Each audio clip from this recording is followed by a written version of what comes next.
Okay, let's see what we have here. All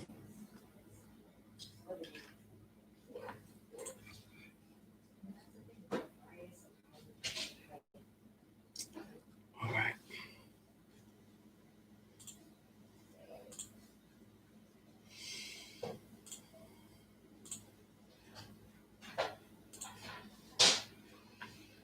Peace, Aladdin. Peace, Joe.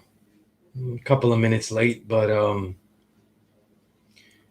if you know the kind of week I'm having, it's not bad. It's pretty good.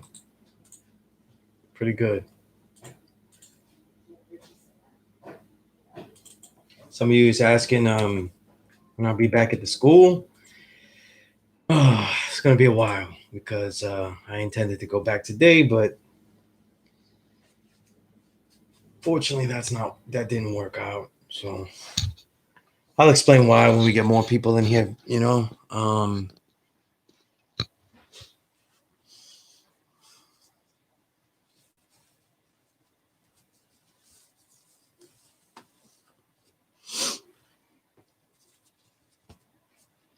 Why is you? Peace to the God. Peace to the God. All right, let me know what you've been up to. What you've been up to, what you've been building. Right? How you've been building, right? All of these things. Right?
All right.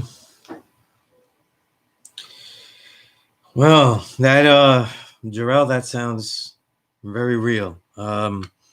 Unfortunately, that's really the reason that I'm not at a law school tonight, you know.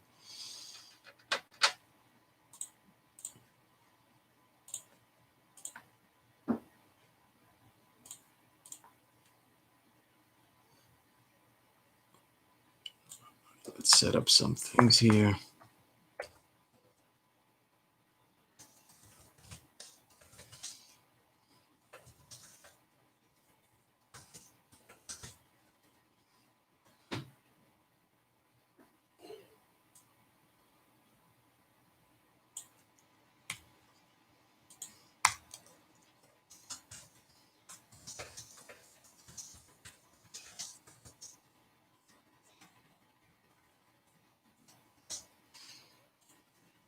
Just writing some notes for things that we could definitely cover, because I still, as it's the end of the year, I like to be very summative. We have 3 classes left after this one, so you know I want to be able to summarize a lot of the stuff that I shared, you know. I started last week with really asking people about their training and things like that. And, you know, these are the things that I was very, very happy to see people training and people working on it. You know what I mean? All right. All right. Peace from Rome. Peace. Let's get in the habit of writing cipher the way it is in the math. Okay. All right. We could, in your personal scripts, your grammar could be however you want it. So you talk mathematics, so let's talk it right. Okay. You know, that way we get into that habit. So you can alter anything. You make an album and you want to call it Cipher with a Y, it's all peace, though. You know what I'm saying? And if you know my work, you know that language and writing and speaking is really like jazz. You know what I'm saying? You got to learn the instrument first before you start to manipulate it and do what you want with it. You know what I mean? So you write down that mathematics correctly. That's for you too, Eternal Son. It's cipher. I don't know about no cipher with a Y, okay? Just write it the way it is, right? You know what I mean? And yes, Eternal, yes. Cipher with an I, and cipher is hip hop. Yeah, you know what I mean? However you want to do it. You know what I mean? And I appreciate all that. I don't mind all the letter bending, all that kind of stuff. If you've ever read any of the writings I've ever written, I love to manipulate the English language. You know what I'm saying? It's an instrument, though. You know what I mean? But so let's get it the way it is. You know, Eternal Sun. That's a great thing. Movie scripts. You know what I mean? Movie scripts. So this is where your journal. You want to write about other movie scripts, what you intend to do. You know what I mean? Analyze movies that you that you watched. Collect movie scripts. You know what I mean? Compare them to what you saw on screen and what actually is. You know what I mean? See the differences. You know what I mean? There's a lot of books out there about movie scripts. I don't really have them because I never, that wasn't a thing I was interested in. No, but they exist, and I never collected them. But I know of many that a lot of people that have written scripts for TV and movies, and I could definitely get some useful books for you. You know what I mean? Siblings in my family, though, literally have been in a trade. You know what I'm saying? Working in television and movies and things like that. You know what I mean? So I that's great. Express your creativity like that. You know what I mean? And Saladin, me too. Yeah, I miss the human element of teaching is the best. You know what I mean?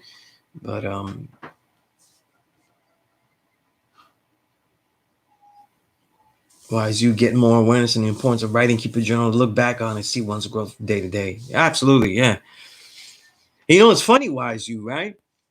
I write so much that I very rarely do that. You know what I'm saying? I almost never go back into my old journals unless I'm looking for. I have two things I do. Okay. A lot of times, everybody wants to do. Everybody thinks that you have to do like a cold writing. You know what I mean? Like, it could be anything. You know what I'm saying? It could be anything. Like, it could be going into, let's say you go into the studio and somebody goes, hey, write me a 16, write me some bars, write me some lyrics. And you're thinking like, oh, I got to write this raw. And now you're stuck because you don't really know what to do. It could be, I need a piece. I need you to write an article about such and such subject. Write it raw, right on the spot and everything. And you're like, oh man, I don't know how to start. How is it going to make this good? This is going to turn out to be a disaster. You know what I'm saying? Then you got even other situations with dealing with the knowledge, though. Like, let's say, like the way it's supposed to be. You go to a law school and there's gods around and stuff like that. You meet one of the gods, and I'm not talking about your peers and stuff like that. You know what I mean? I never took too much stock in that, unless it's peers that, and I mean people of my age group. And there's two type of, let me take a break here. What I'm saying when I say this, though, peers in the knowledge of self. There's two type of peers in the knowledge of self. Okay. There are people that basically have this knowledge that are your age, your physical age, like we're all the same age, same generation, right? But then so you guys are all in the same level, maybe newborns, 1 to 10, 1 to 14, right? And you're rising up and learning, right? Those are your peers. Your peers don't really have that much right, though, to go one way and think that they could inspect you because at that particular given day, they think they're ahead of you or something like that. They could challenge you and stuff like that, but you ain't really going to get no jewels like that. You're going to be tested because everybody learns at different rates and stuff. And for example, the way I'm teaching all use is more about the qualitative level. And some people, if many students that I've taught go to other people to supposedly teach them because they will get a faster learning. I don't know if they're learning anything, but I can't tell you that if it's about speed, though, I ain't the one. I care about quality of the learning, the usefulness of the learning. Okay. So you have that type of peer who's really literally your peer, your brother in the knowledge, and you get it at the same time, right? Then you got a special type of peer, and this happens either in the martial arts, right? Anything with a type of lineage, a martial arts, or in this knowledge of self, where you're about the same bracket. They might be a little bit older, 1, 2, 3 years, but you're still the same age. Or they might even be a little bit younger, just a little bit younger. But they've had this knowledge of self way longer than you. You see? That's not your peer the same way. That is not your peer. And I'm saying if they actually legitimately have it, they are not your peer. Okay? You don't know the shit that they know. You don't know anything that they know. Okay? You are not their peer because you listen to the same music and because you went to high school around the same time. You are not their peer. Okay? That is something to acknowledge and respect in the lineage of this knowledge. Respect the people that have had this knowledge longer than you, even if they are not that much older and possibly even might be younger than you. You validate them. You see that they're, that they are worthy, that they know what they're talking about, that they have the experience. But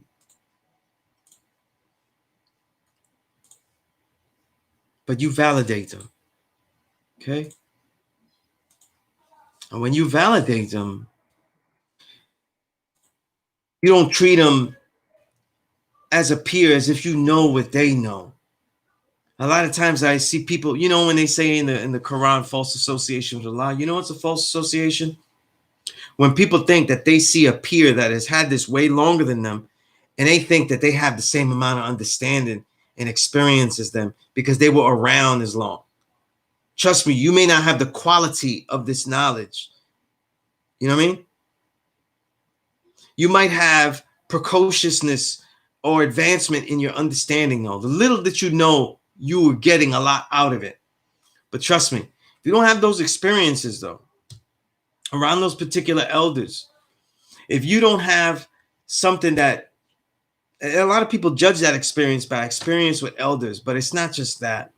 Okay? It's not just that, because a lot of people will say that and they've been with a major, let's say a major elder. I'm not naming particular names. I'm not doing that. And that one particular elder, though, validates their experience to be much greater. It's a variety of elders. It's your enlightener and a variety of elders. The things you've seen and the things that you've drawn. You see? But here's another thing, and this is real. The actual amount of time teaching. There, for example, and this is real, I'd be lying if I said it wasn't true. So I have to say it anyway. There aren't that many people that's my age that have taught as many as I have. This gives me a different experience. This gives me a different vantage point of how to teach this. You see? What people don't get, though, because of the majority of these people that I taught being at a law school, a lot of people don't know or really understand the amount of experience that I've garnered teaching is actually at the root. Just think about that for a minute. It's actually at the root. This gives a totally different perspective. So when we talk about peers, know who your peers are. You know what I'm saying? In this YouTube stuff, us gods building major classes right now, the only two major classes is really me and Dark Kim. Dark Kim is only a few years older than me. And when I call him big bro, it's not because he's taller than me. There's like, that would be like everybody's my big brother. You know what I mean? that ain't what it's about. That's my big brother because he's had this knowledge at least nearly, I'd say about almost 10 more years. I'm at least 10 years longer than I actually had this knowledge. And trust me, he's hardly 10, he's definitely not 10 years older than me. You know what I mean? And I gave a low ball. I lowballed the time. I bet be lowballing that time. You know what I mean? So we do the knowledge, we defer. You find the elders. A lot of people don't take this and they say, okay, I got this teacher, but I'm going to find all the other teachers and see how they teach and things like that. I keep seeing people looking for a click or finding that person to teach them quickly. Do you realize why the teaching is slow when I teach it in the qualitative aspect? Because the majority of teaching is supposed to be you. A lot of people see and they say, hey, Sunez, he knows Kung Fu. And I give you something to visualize. If you've seen me do Kung Fu, if you've seen videos, 90% of that skill that I've developed has been based on 10% of time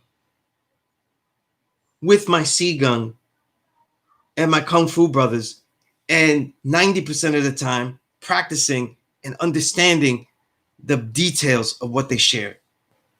It's not that much time. You know what I'm saying? It's not that much time with them.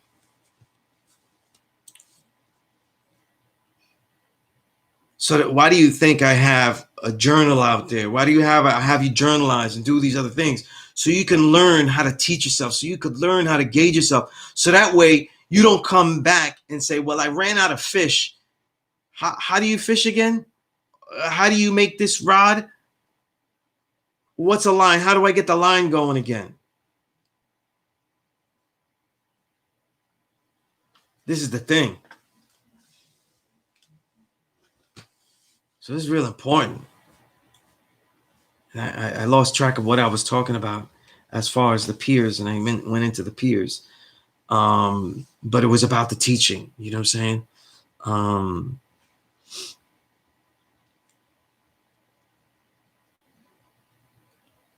About the teaching, the qualitative aspect,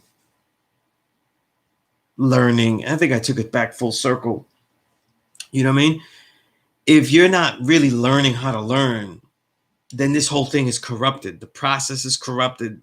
The reality is useless. All of that. You know what I mean? But probably, you know what I'm saying? Probably not very valid. I see one of the things is that people want to get this knowledge and be validated and official and certified. People are trying to build to be certified as the God. You know why? I'm going to tell you why. Because people were fooling around in their 20s. People were fooling around in their 30s. And now in their late 30s and even sometimes the 40s, they want to go get this knowledge though. So now they want to go by speed. See things passing by and they didn't take the chances and stuff.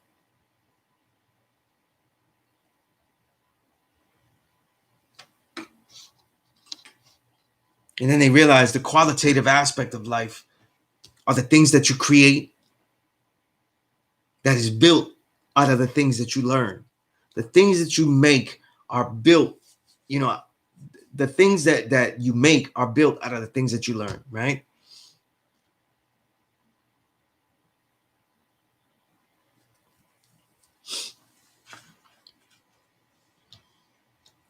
Quartis, learning a new language, huh? Okay.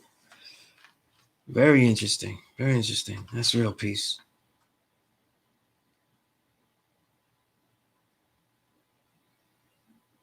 Well, Saladin, if you're starting a new regime as far as your diet, though, why don't you text me and stuff for some of the things that you're doing, okay? Because the things I'm no the thing that is popping out is saying it'll cost me some. You know, maybe we could work on that, God, and figure out um, how you can make that cost less. Okay,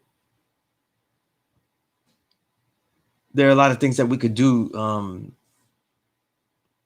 to eat healthy and not starve ourselves or spend massive amounts of money.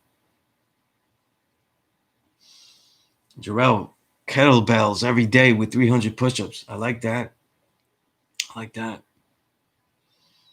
You know, I always train as an indoor gym, so I do kung fu training outside. You know what I mean? And sprints and all that stuff. But I do my weight training indoors. And it sounds funny though, but I'm always wary about using kettlebells because I don't want to swing it and just break my and let it go one day and just break everything. You know what I mean? Because a lot of my training though is based on intensity of the training and then also cutting time. And I know that if I rushed with them kettlebells, I might fling them. You know what I'm saying? That'd be disastrous. And it probably the only kettlebell I have that's really heavy is actually outside with my Wing Chun dummy outside. So you can't see it though, but outside right here is outside, and on this porch here I got my Wing Chun dummy up in the backyard porch. I have Wing Chun dummy, but I have a tarp on it for the weather and everything. But I have some weights and kettlebell to hold it down. But scared of swinging that joint. You know what I mean?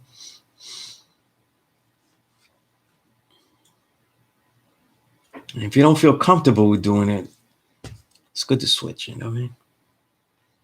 All right. Self elevation, peace to go. Hap Harris, peace. Saladin, why are elders so afraid of these vaccines? They should weary, not afraid. They should be weary. Why aren't you? The science of the vaccine, though, is one of the most manipulated sciences I've ever heard of. Vaccine is very similar to homeopathic medicine, right? And yet it really still ranks, technically within allopathic medicine. So let's talk about that for a little bit, right? Give me a moment here. I like to write down these notes so that way I know what I'm doing.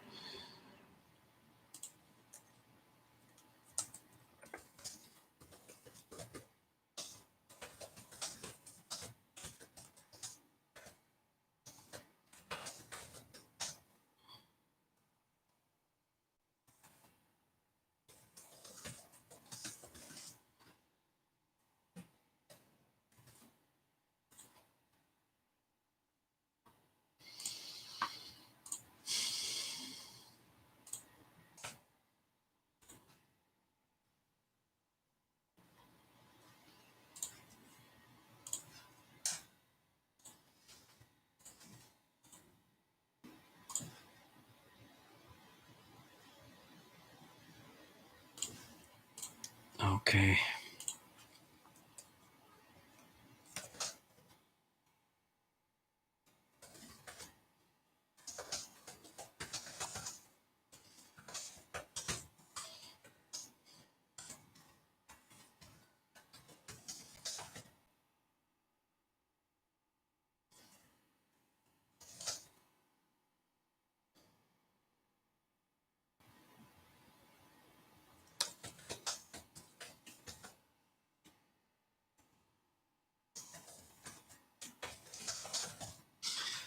Okay, one more thing. All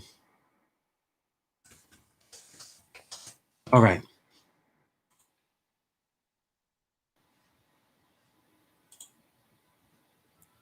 Yeah, so okay, I wrote that down. I didn't want to I want to have the videos with all of the subjects and everything, so that way people can see the things that they want to learn about later and go in. But about that, right? I said three things here. I said allopathic, homeopathic, And then, of course, right, allopathic and homeopathic are styles of medicine. And you know what's interesting is that technically the vaccines, they kind of rank in the middle, in between. Allopathic medicine is the westernized concepts of medicine. They are not preventative. Okay, that means that we wait till somebody gets sick, and then we deal with that sickness by taking some type of medicine that attacks the symptoms. You got a headache though. The headache doesn't actually go to the root and get rid of your headache. So let's say if you had a stress headache, you're going through all these things, it doesn't go, you're having stress and then it's coming from here and it relieved all your stress and now your stress doesn't exist. Of course, that's be a magical pill, right? But pain relief, those Advils will cut off the pain. No, doesn't mean that the reasons for the pain aren't there, but the feeling of the pain has been relieved. Those are allopathic. Someone gets cancer and gets cancer treatments.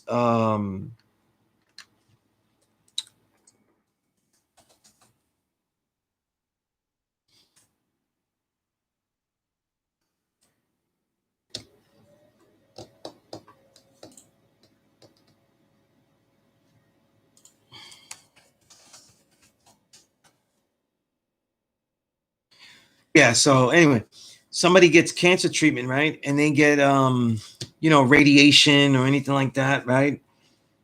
These are allopathic. Okay.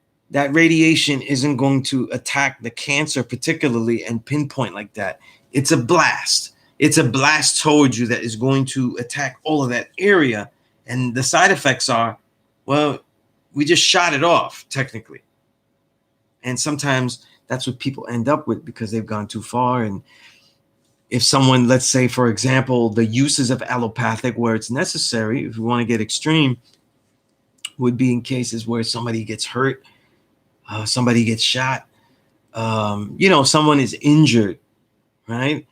Then they would need some type of medicine that's allopathic to deal with things immediately, right? To destroy the symptoms and the reality of whatever's happening, right? The homeopathic is a little different though. So it was described homeopathic via it is prevented. It is based on being preventive, but also in the concepts of your own immune system being the real guiding force to everything.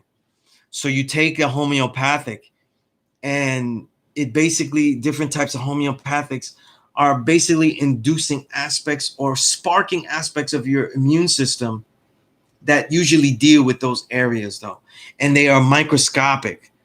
They have some of that, they have microscopic levels of the said illnesses, variation, but they're extremely microscopic. And they are meant to provoke the immune system. And it's literally like a 1% out of the whole solution type thing.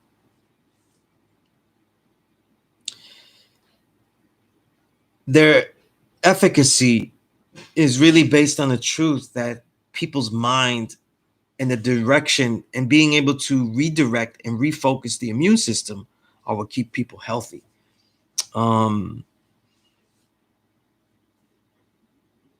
This works, but it doesn't work for people that don't have that mentality. I was just talking about this, that whenever you get whenever there are studies, right? Just even if they study to see if this vaccine works, they always use a placebo. They always give a test group. Basically, they'll tell them that they're getting the drug or the medicine of choice, but it actually doesn't do anything, right? So the definition there, right? A harmless pill, medicine, or procedure prescribed more for the psychological benefit to the patient than for the physiological benefit. Mostly all testing has a placebo in it. And in placebos, though, you'd be surprised how many times the placebo drug works. It often does.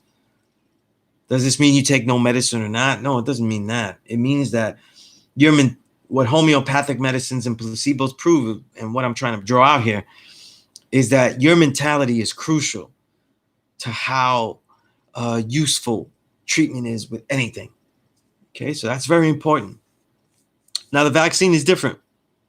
The vaccine is actually supposed to isolate some of this particular virus or particular illness, in this case, virus. So we use the word virus, the actual virus, and it's supposed to dilute it in some type of solution that is supposed to be given to you to basically safely spark your immune system to develop the antibodies to deflect it. So in essence, though, it's very homeopathic because it's designed. It's a little bit different. It's exposing you to this germ way more than microscopic levels, and it's designed to give you a specific sick reaction. It's designed to give you a reaction that is going to spark you to defend yourself. So it's a little bit different than the homeopathic. The homeopathic is really not designed to protect you against that germ, particularly by introducing the germ, but by introducing catalysts that usually fight for this germ better and basically rallying the troops. In this case of the vaccine, though, it's really trying to basically give you a small attack. You know, we're learning how to take a punch. We won't get a Mike Tyson punch, but you'll get some blows, and okay, I'll get used to the blows. Now I'll get, and but you see what I just said there? In many cases, though, we don't always know if a vaccine will work because you might get some punches. But what if that vaccine is a Mike Tyson punch? There ain't no vaccine that is going to be good enough for that. You see what I'm saying? In this metaphor that I'm bringing out. Why are vaccines so negative? It's not the science that I just mentioned. It's the fact that it is part of a multi-billion-dollar industry that makes countless vaccines, over-vaccinates babies and children, and fills vaccines up to make unique products. And because they want to make unique products, they fill up the vaccine with all types of germs, all types of fecal matter, heavy metals, and the like. And they cause massive reactions with people. And because they add so many other things that aren't good, you don't even know if you're getting an efficacy, if you're getting a usefulness out of it, as opposed to more reactions out of it. And this is the reason why there is always a fear, and for those that know, a real distaste for the vaccine. So when it comes to a vaccine like COVID, how much testing have we really seen, right?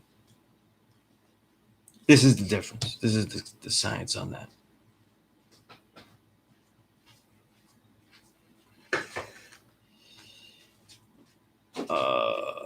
Saladin, you said this dude is charging me $180 for a meal plan. Yeah. I would say this though, right?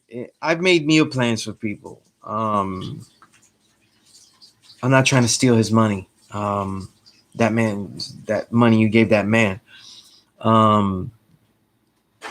What I will say though is that if you get a meal plan that you charge for, then you better look at the type of questions that they are asking you. What type of quality of the questions that they're asking you? How much do they know about you, right? Because if they make the meal plan and it's tailored, then he better know your body type, the type of things you're doing, the type of things that you're going to do. So like the type of lifestyle, sedentary or active lifestyle you lived now up to this point, and then now with the type of lifestyle that you're going to go into and that you demand of yourself to go into. Okay, because then the meal plan is going to shift. Because now if you say, listen, I need this meal plan not to be healthy, but also depending on what type of things I'm going to do, because now you could become much more active, and maybe he just planned it like you're just a regular sloth that needs a meal plan. And let's say you're trying to lift heavy or something like that. You know what I mean? You're trying to lift weights heavy.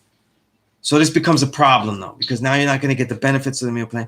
And what's going to happen though, like especially when you lift heavy, you're going to get hungry for like sugars if you're not really if you're not thinking heavily and stuff like that, because the sugars, you're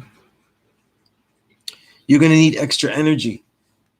So if you're not really aware of that, you're going to start to think that you're going to start to feed for sugar and other things. And really what it is that you're not getting enough complex carbohydrates, or just, plain energy, you know what I mean?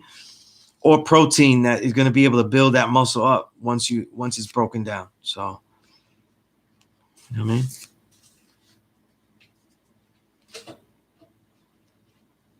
So we could build on some aspects of that, though, if you want. And that's why a meal plan is given, though. And that's why people pay for it, though, because it has to be particular. You know what I mean? It can't just be like, hey, what's your name? What's your email address? And then he emails you favorite foods and shit. You know what I mean? That's not how it goes. 793, that's good. That's good pain, right? Feel it in your muscle, it's good. Feel it in your bone, it's not good. Okay? Feel it in your muscle, but your form sucks. You'll feel it in your bones soon after. Jarrell, oh man, I hope you didn't break that your own house with some kettlebells.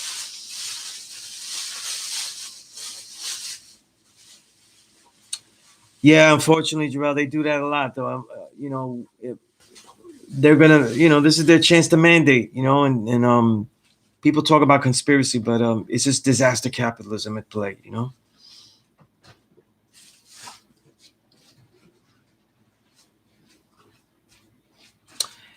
Saladin, okay, here's the thing, right? You said, peace, I get a flu shot once a year. Those students, what gives? Great, man. We're pushing society forward some, right? Here's the thing, right? When you get the flu shot, right, do you take a little journal of how you're feeling?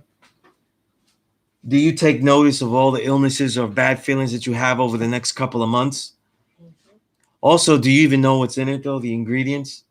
I'm not telling you not to get it, though. I'm telling you that all medicine is based on knowledge. The more that you know, the more that the mind can be more comfortable with things, because it's really all about the immune system. And the immune system, especially now that we're in a culture right now, right? Because you had the knowledge of self that you're dealing with culture. The culture of knowing things as a means to activate things, right? So that you get what? A revealed purpose out of it. And then that becomes your culture, living out that understanding, that revelation of purpose. Well, if you don't have knowledge of what you use, what's in that flu shot, then you don't really know what's being used of you with that flu shot. So you can't come to any kind of realization of its purpose. Only the hope that it helps you live a better way of life. Now we just made math a little bit more mysterious. Okay. So again, it's not about my thoughts about the vaccine and stuff like that. When it comes to vaccines like this, because I am so confident, though, in what I have done for my family, for my children, though, I've only vaccinated my children because it has become mandated. And there were certain schools that the other co-parent of my children wanted them to go into. So I had no real choice with that. And in public schools, they make things mandatory. So I try to defeat any of the negative impact of them. But because of so much work in not doing it, there have been at least 20 to 30 vaccines I prevented my children from getting. Because even if the concept of vaccines works and the products of the vaccines are useful, and if I just told you what a vaccine does, though, it challenges the immune system, well, then wouldn't it be like the immune system is a working system? Why would you over engage the system that way? If you could do some research online, though, right, and you find out how many vaccines are given to infants and newborns in those first couple of months, you'd be like, if this vaccine is to challenge that child, why would you challenge them so immensely when the greatest strongest nutrients they can get to fight anything, and the greatest antibodies is going to be from that mother's milk. In many instances, they don't really need the concept of the vaccine because they have the mother's milk. You see?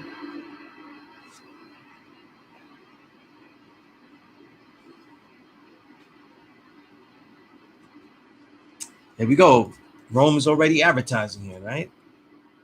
Why don't you guys link up? Okay.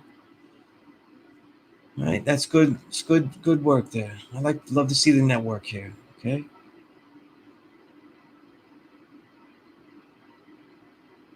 And 79.3, you said how much testing? Not enough yet for many. I mean, has it been? Because we go outside right now and we don't know exactly how we get this virus. We haven't been told anything. You know what I'm saying? So it doesn't, you know. And then there's black and brown people who've been experimented on. I mean, there are products today that we use that were experimented on people less than a generation or two ago, like the birth control pill, right? There's also stuff I saw. One of God shared this about OxyContin and stuff like that being experimented on Puerto Ricans as well.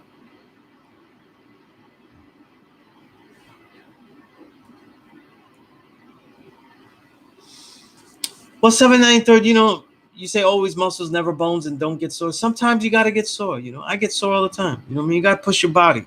You know what I mean? You know, as an add-on, you know, like I had told you the intense workout that I have. There were exercises that I don't do that I switch up. So it'll be bench press, deadlift, bench press, deadlift. They don't go 2 days in a row. Sprints, jump rope, sprints, jump rope. Kung Fu training every day. And then lots of other exercises that go in there. But because I'm working out 5 straight days, I always cap off at 3 days. So the 3 days will be intense. But what I like to do is challenge myself in a different way. Instead of doing the long, rigorous training that I do the first 3 days of the five days a week, the 4th and 5th day are basically the same type of workouts, but with about 1 or 2 sets less. That way, I don't overburden the body and tire it, because that's what happens after that first 3 days.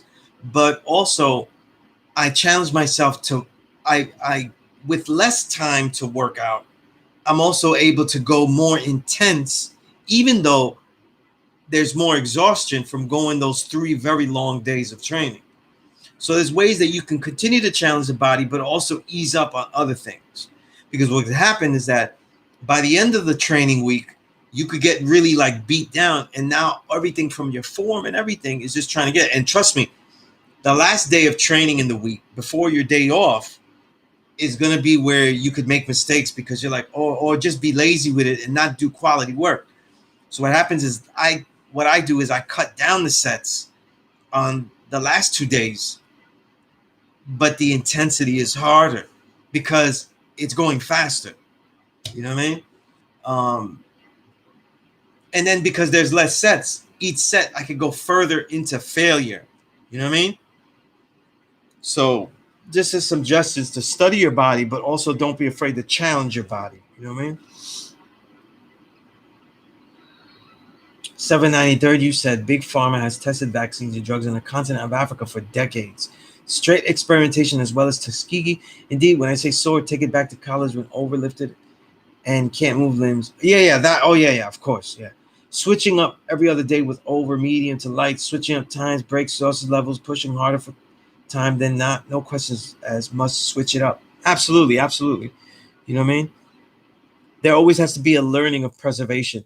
The reason I say that 793rd and make that point that I just made is because when people think about what you're saying, those are for people that have really trained well for a while and know how to train.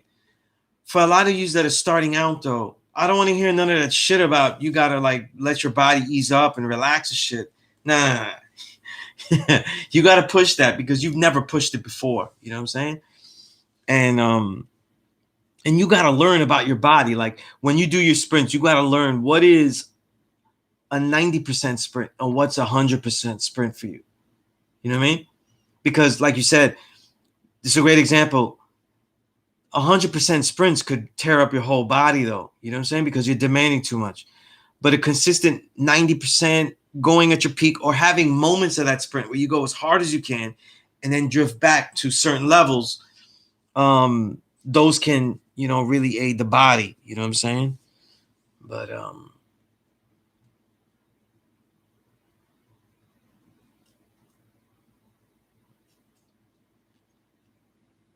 and Jarrell, you said, so the idea is active recovery after intensity, right? Yes, because I'm training as a I'm training to get my body stronger, better at what I'm doing, but able to do what I'm doing if it mitigates. So if I'm training in martial arts, though, what if I get into something but I have no juice? You know what I mean? So I have to know how to regenerate the body, but also by not taking shorts and not challenging the body. So these are things you have to experiment with. You know what I'm saying? And go and you know, you got to go through your injuries. You got to know, learn about your body and stuff like that. You know what I mean? When you talk about lifting weights, though, I've heard everything you can with it and learn from it. When it talks about sprinting, I've pulled hamstrings. You know what I mean? Quad muscles. You know, things like that. You know what I mean? So I've learned the type of exercise to do to compensate, you know, or strengthen. You know what I mean? Or and especially form. You know. So the more intense the exercise, the more you have to learn form. And, you know, because we're in YouTube, though, you can find great things about lifting weights with form. You can find great things about sprinting with form. You know what I mean?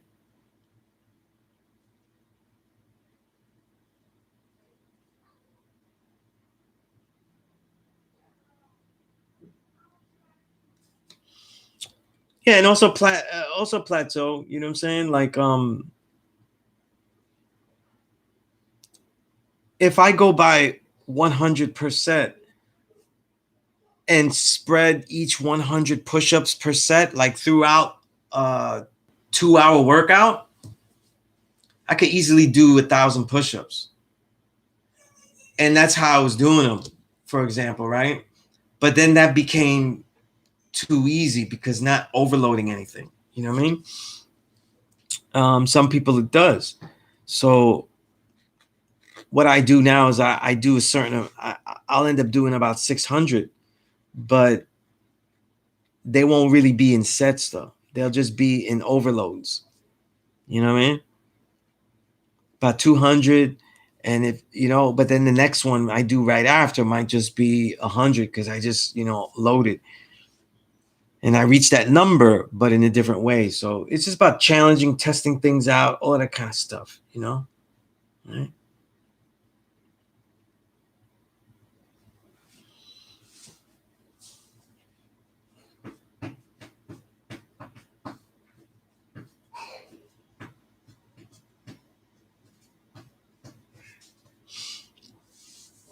Yeah. Peace of the God, infinite mind. Yeah.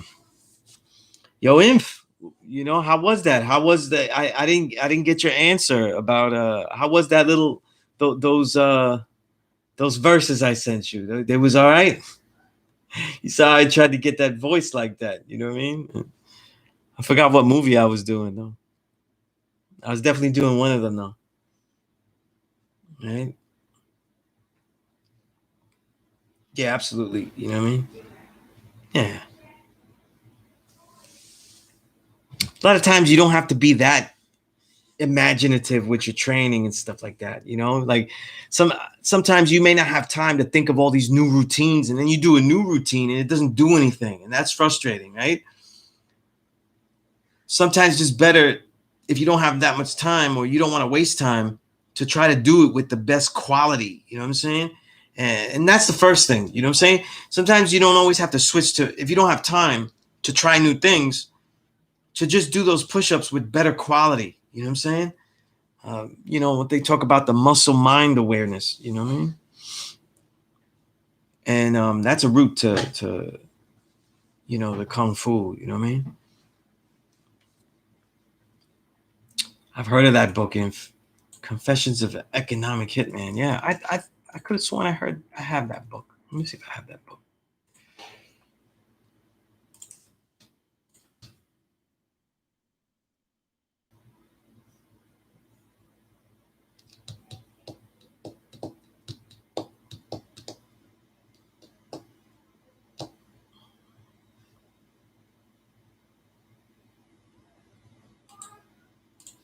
I do have that book.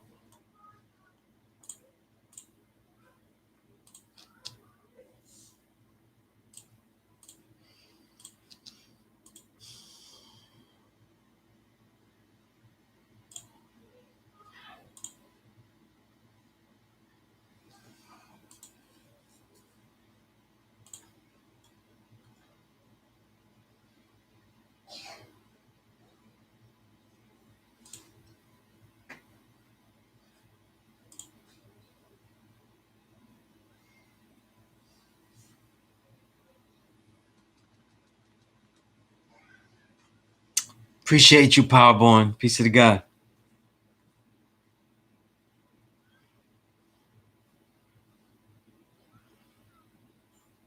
I heard of that book, Infinite Mind. Yeah, I have it. I haven't read it yet, though.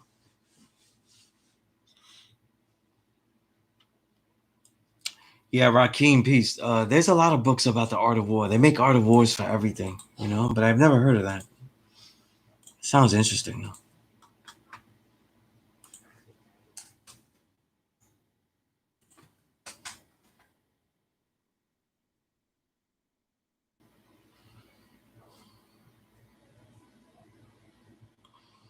I mean, they have the art of war for, like, managers. They have art of war for dating, you know, everything. You know, it gets crazy. It really does.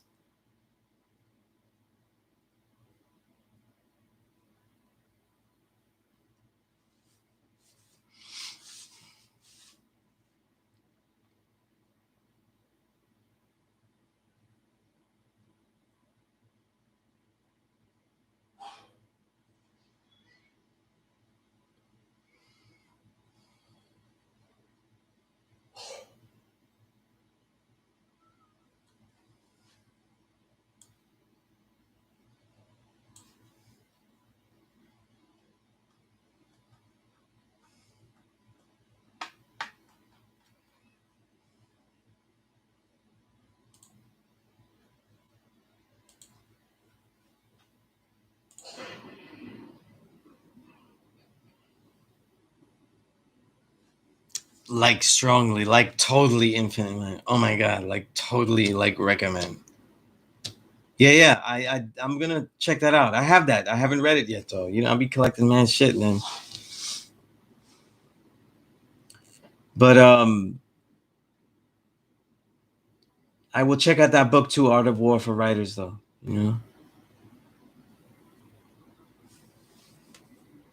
Okay, Powerborn. I haven't seen an email from you recently, or remember one. I should say that's a better word for it, though.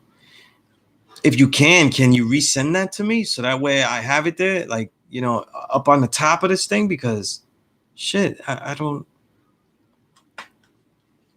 I may have got lost in my shuffle here.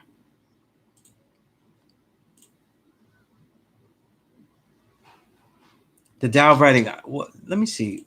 I don't know if I read that. The Tao of Writing. Let me look at, because I have a cover in my head. No, I don't. No, I don't think I read that. No, no, no.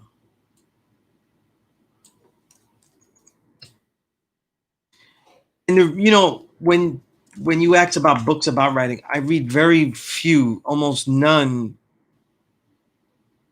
I read almost no books on writing. All the writing that I know how to do is because I write and read. I don't really, you know what I mean? Peace, self I build.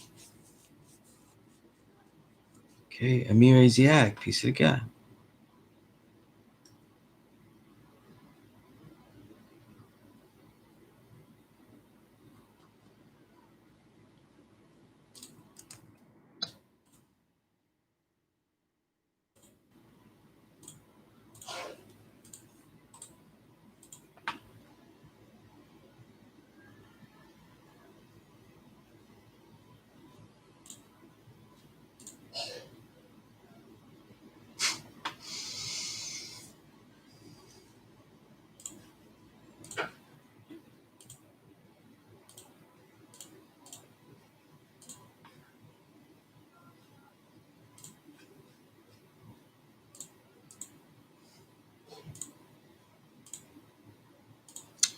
Okay, we got enough people in here just so people know, because for the next couple of weeks, I'm definitely going to be just teaching my peace course here online only, not at a law school in Mecca. And that is because a family member tested positive for COVID. And so I'm quarantining here. I'm stuck quarantining here and making sure everybody and all of us continue to stay healthy. So I'm not really going to be able to do things and go certain places until I pass a quarantine and have a passed negative and pass a test negatively.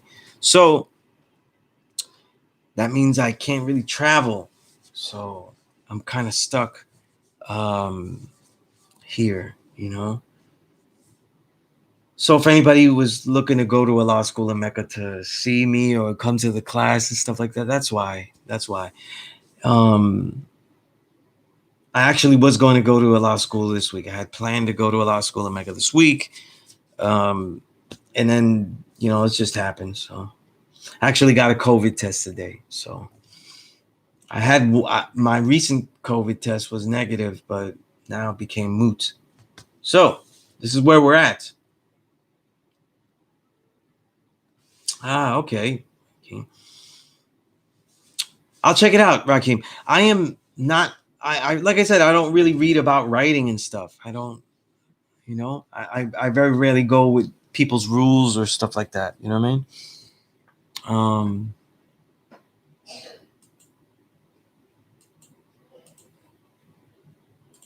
and a lot of times I'm very interested. If I read about writing, it's usually about other writers that have written about writing that are very good. So I have a lot of those books. I collect them, but I just haven't read them. And a lot of them I have because Day-Sun, you know, he's one of those great writers that read a lot about writing itself. So I'm not discounting it though. It hasn't been what I do. You know what I mean? How I've been this or become this writer that I am. So eventually it'd be another nice add-on. There's so many books that I have to tackle to read and stuff like that it becomes.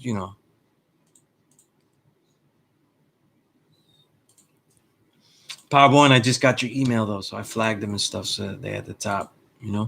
Definitely lost that because I didn't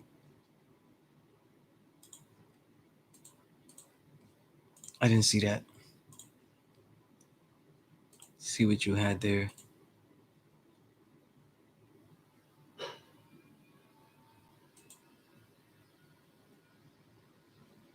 Oh, you know what? I remember this email, but I was getting confused with another god. So I thought I had sent it. Okay, but yes, the books you asked for, I can, yeah, definitely, God.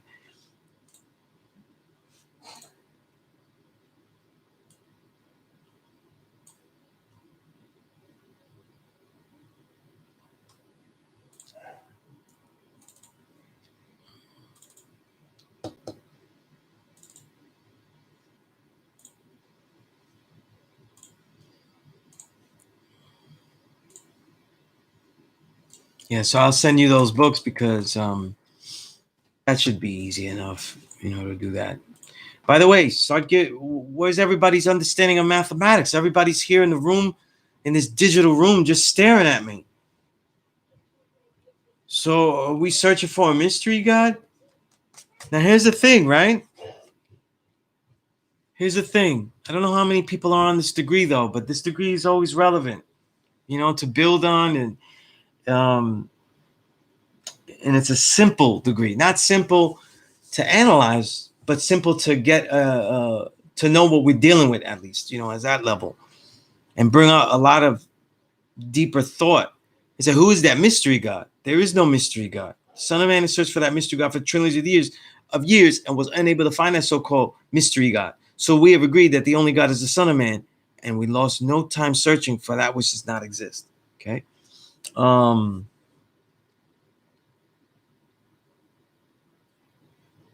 do you realize that this is a science question? This is the question of science, because science is what delves into the unknown. So what was wrong in this search? Forget about the part, the conclusion that is given immediately. There is no mystery God. The Son of Man has searched for that mystery God for trillions of years and was unable to find that so-called mystery God. So we've agreed that the only God is the Son of Man. The grammar there is horrible, or the insinuation in that grammar, because it's like, well, F it. We're the Son of Man because we look this long. It's might as well be us. So it's like a negative proof, right? And we lost no time searching for that which does not exist, right? How does one decide the quality of the question that they scientifically engage in to investigate? This is a question. It's a hard question. It's not easy, right?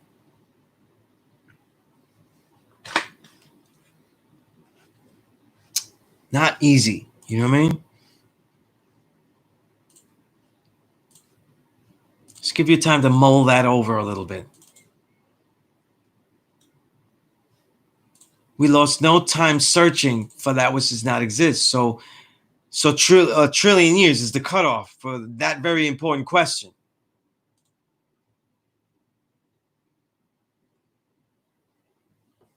This bugs me out, right?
All right. So you should have those books, Powerborn, but I will definitely read through the plus lesson and the build on the day's math that you sent. See, the thing is, right?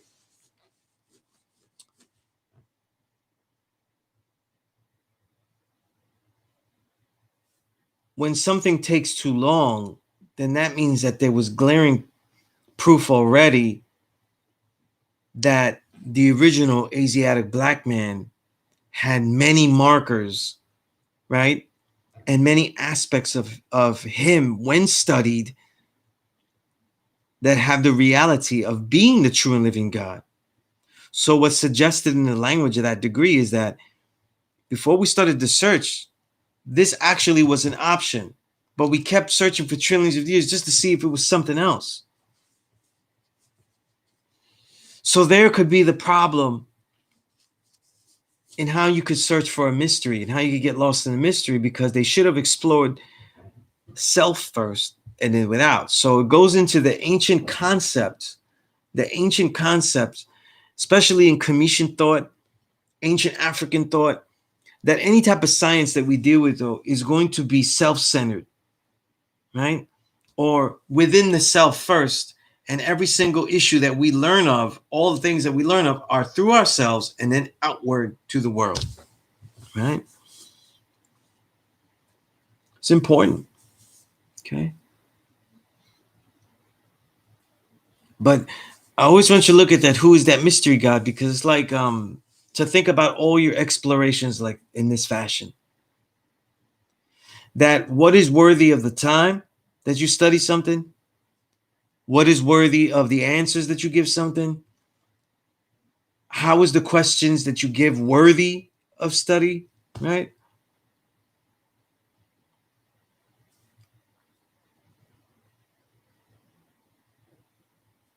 Peace, true self. Quatisu said, I see today's math as one's idea fully developed, showing the balanced nature of self, evidence that all that surrounds us, that which we've created, furthered by adding greater awareness. Okay.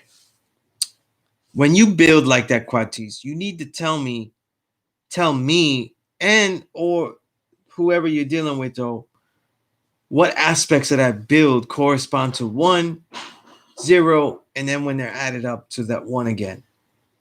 Because I see it very easily.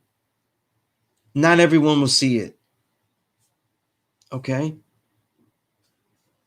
And to make it even more simple, so that way it has a usefulness, by correlating it directly and explaining it with those mathematics in there, it makes it easier to understand.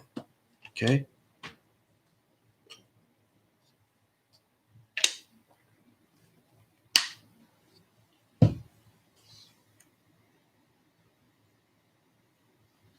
All right.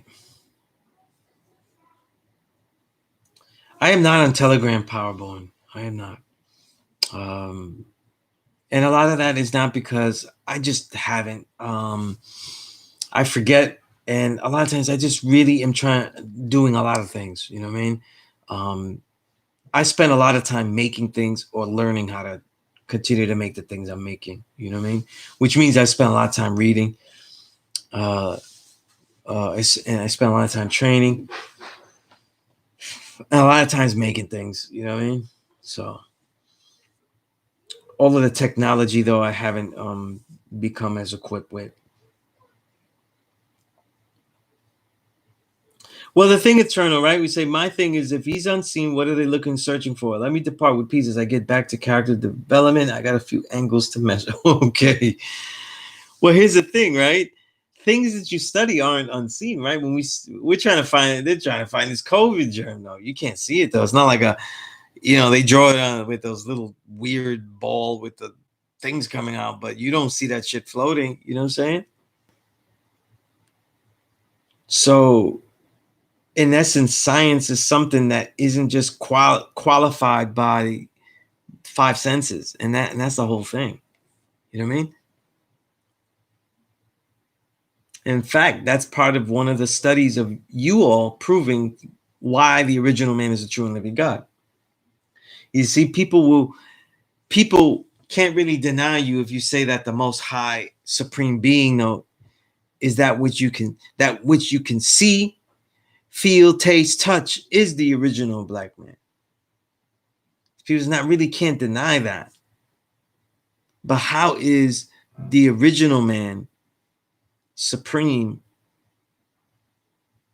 in all of the unseen, or all of those aspects of the senses that are unseen? This is what science is, right? An archaeologist hasn't dug up ancient civilization yet. So what keeps them going to dig up civilization? Is it because it's supposed to be there? Right? When they find that ancient civilization, though, how do they recreate all of the aspects that aren't there? See? They're recreating aspects of the life that is unseen. You know what I mean? The walls, the reality, the lifestyle that was lived inside those walls that they may have found. Right? The truth is that science is, this is what science is. Right? Science is often a study of finding out the truths that cannot be detected by the naked eye and all in the simple senses, right? So who is that mystery God? Like searching for that mystery God. It is not an unfounded search, like illogical. See? It is a misplaced one because people stop searching within themselves. See? They would have searched what is evident first and then tried to answer the unseen by using the seen as a root. People understand what happened in archaeology or happened at certain places because they're looking at what? They're looking at what is there and then piecing things together. We piece this was here. This means that somebody was drinking.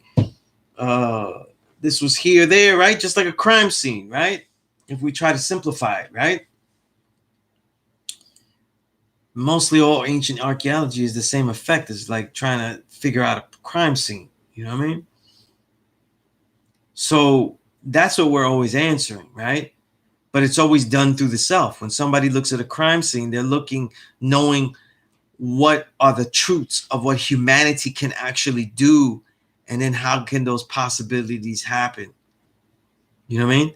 And then the questions come up though, where like this particular thing happened and it doesn't match with what humanity can do, or in the specific case of a crime scene, what any particular individual could have done at this moment. So who was it? So now we have to find more particulars and narrow it down. But it's always through the self. It's always what humanity can do. And that is why they lost trillions of years. Because they were trying to answer a question without making and developing the specific questions that go along with that study through themselves. See? In other words, who is that mystery? They would have said, what are all the things that happen and can happen? Can we first show that we cannot do them ourselves? If not, then we go into something else. The thing was first, is there someone else out there? Is not a proper first question. And I think that's the real aspect of it. Okay? Because in essence, in a very generalized sense, all science is really searching for some type of mystery. The building blocks, the things that are mysterious, the unknown. Right? What is not known, what is unexplained as of yet.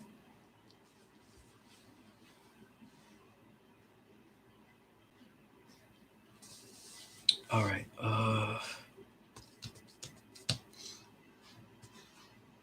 I skipped some of these. Let's see. True Self said, because he is 100% wicked, we're not keeping obey the laws of Islam. His ways and actions are like those of a snake. Grab the type. So Muhammad learned they could not phone devils.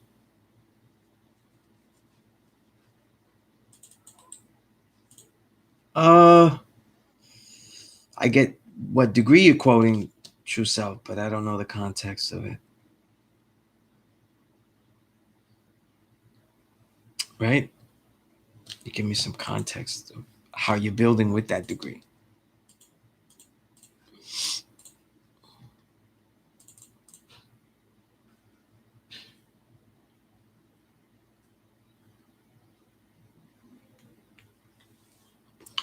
I think in the 1 to 14, though, the thing to learn about such a violent degree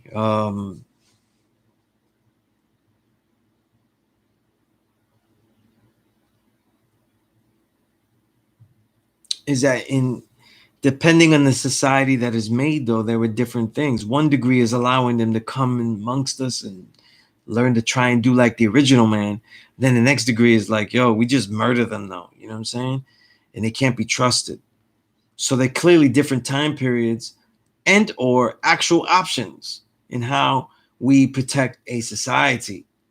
You see? And they also, for us, though, that we get the understanding out of it, we're realizing that these 4 devils are a little bit different, though. They also deal with no mystery, though, because those 4 devils, though, aren't mysterious, though. They have nothing to do with someone else causing this, but our realities within ourselves. And I don't like to think that they are more than emotions, that emotions is just triggers. And like I was talking about allopathic medicine, you can alleviate hate, you can alleviate jealousy and all those kind of things and not seem to be manifesting them. But that doesn't mean that you got to the root of why you were jealous, of why you have hatred, why you have envy or anything else, right? So that's something to think about.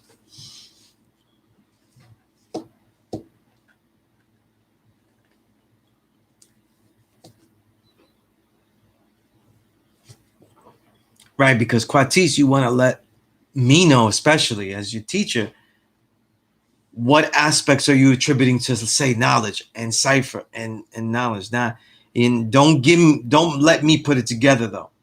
You know what I mean? So, and Saladin, yes, start with questions first. Questions bring about greater awareness. All science is questions. Okay, if you start with answers, then you're explaining. And see, who is that mystery God? The search for a mystery God is really a bad science question. Um, it's a explanatory question. You know, who's that mystery God? We try to explain shit.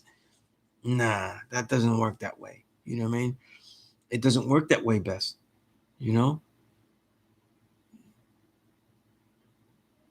I think I want to explain why there's a mystery God. Let's see if we can explain this.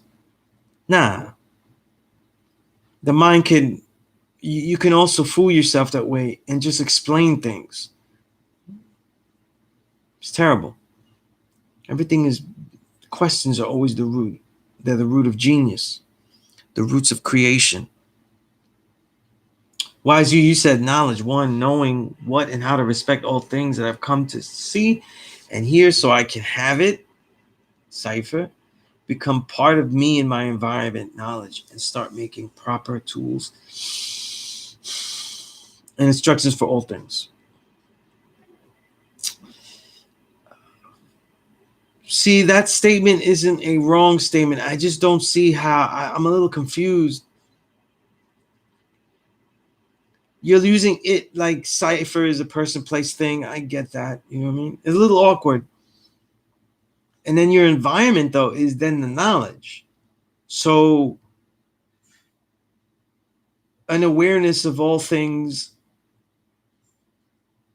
of all real things, right? Born your environment's making of the tools. See how it's a little awkward? You have to be careful that you're not putting a correct statement into degrees, you know? It's a little awkward, wise you. A little bit, you know? And this is a problem because the problem is that you're making a correct statement, but maybe it's not really with those particular degrees. You know, maybe you may have stretched those degrees to go because it has to have immediate clarity. The key about supreme mathematics is that it's super simple. So your complex thoughts though, they don't always immediately translate. And again, this is the good stuff, wise you.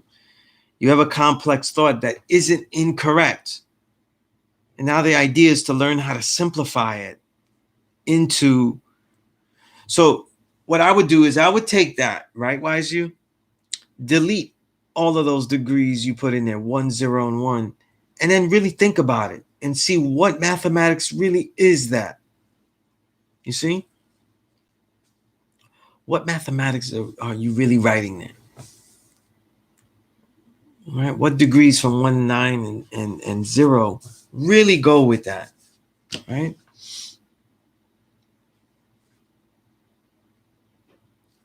I jumped again. Okay. Jarrell, you said peace. Today's methods, knowledge, add on a cipher or being born in knowledge. I see this authentic, true, and living awareness of environmental conditions in the world at large, in knowing not only what goes of only what words to go into, yet also which worlds to avoid. Very similar to the wise you, where the outer worlds is how you said it, and he said it as environment. Very interesting that you both said the same thing. Knowledge add on a cipher is boning now the environment that you're in, or some kind of unity with the cipher. Is kind of like how you're building on it, like one self and the cipher is developing into a unity of oneness. I feel like that's what you're both saying. It goes into real metaphysical territory though, but like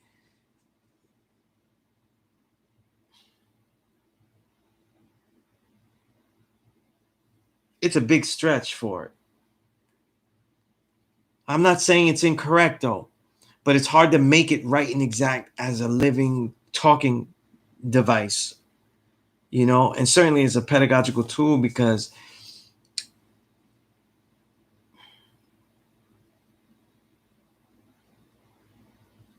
you all are really good students.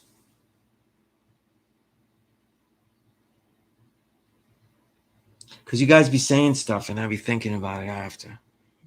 Very proud to have had such a very difficult year just trying to get to the school. You know, when you do this long, and every single Thursday of pretty much my adult life, I have gone to a law school on Thursday.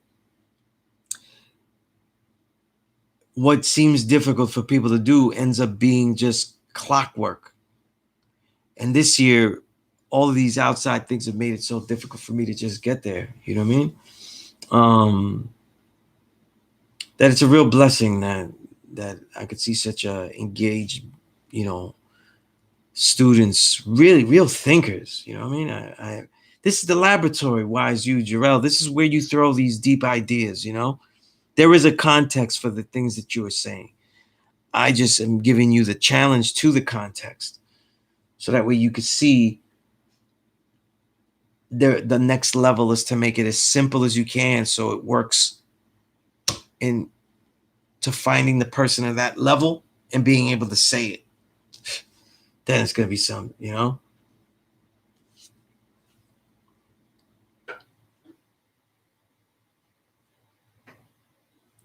Pabon, good question. Do you see the trillions of years as intentional exaggeration to make a point? Pardon if you answered this already. Here's why I do and I don't. I think it's an exaggeration only because I'm like, damn, these guys have been studying this for trillions of years.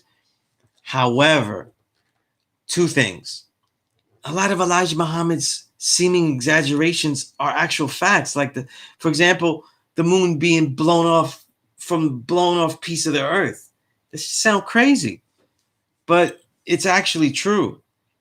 So then that's what I think first, right? Then the second aspect is this. When we study ancient civilizations, look at the Pyramid of Giza. The Pyramid of Giza was not just built, but its actual construction was an event that they did not rush, but took hundreds of years to build it. And while they built it, they used it as an observatory before it became completed. So its completion took hundreds of years. And this isn't because union dues weren't paid or corruption, you know, on the downside, and, you know, and the politics of it. From what we know, this was because of what they were doing with it, that there was no rush, you know what I mean? That they were learning things out of it in the development of this. So to then say a science, a concept took trillions of years, maybe, right? Maybe.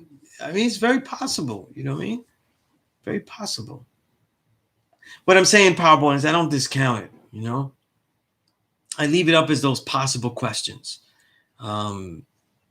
Because damn, there's so many other things I thought were like illogical. And then I was like, when I first got 120 though, that shit, no people didn't know. I'll give you examples, still with the moon. And you know, the moon is a big deal to me. My daughter's name is Luna Luz, which means moonlight. So they got these ideas of the moon. My name is Sunya, sun is. When the gods got the knowledge, this idea of the moon being a piece of the earth that was blown off was something that was said with only the corroboration as proof that Elijah Muhammad said it. So for many of us that was getting the knowledge, that shit wasn't good enough. And then we ended up watching documentaries that said that this is a great possibility and stuff. And this is why it is part of the earth. And that's why it rotates that way. So that's one thing. Another thing about the moon is that we always are like, oh, the moon is barren, God, if you know, and use it as a slide dart at the earth, you know, oh, she's, you know, she's some moon, you know, she dry, she don't have no life in her and things like that. And then we learn that the moon does have water. And so so it makes sense that its attraction powers aren't because it is a complete unalike vessel,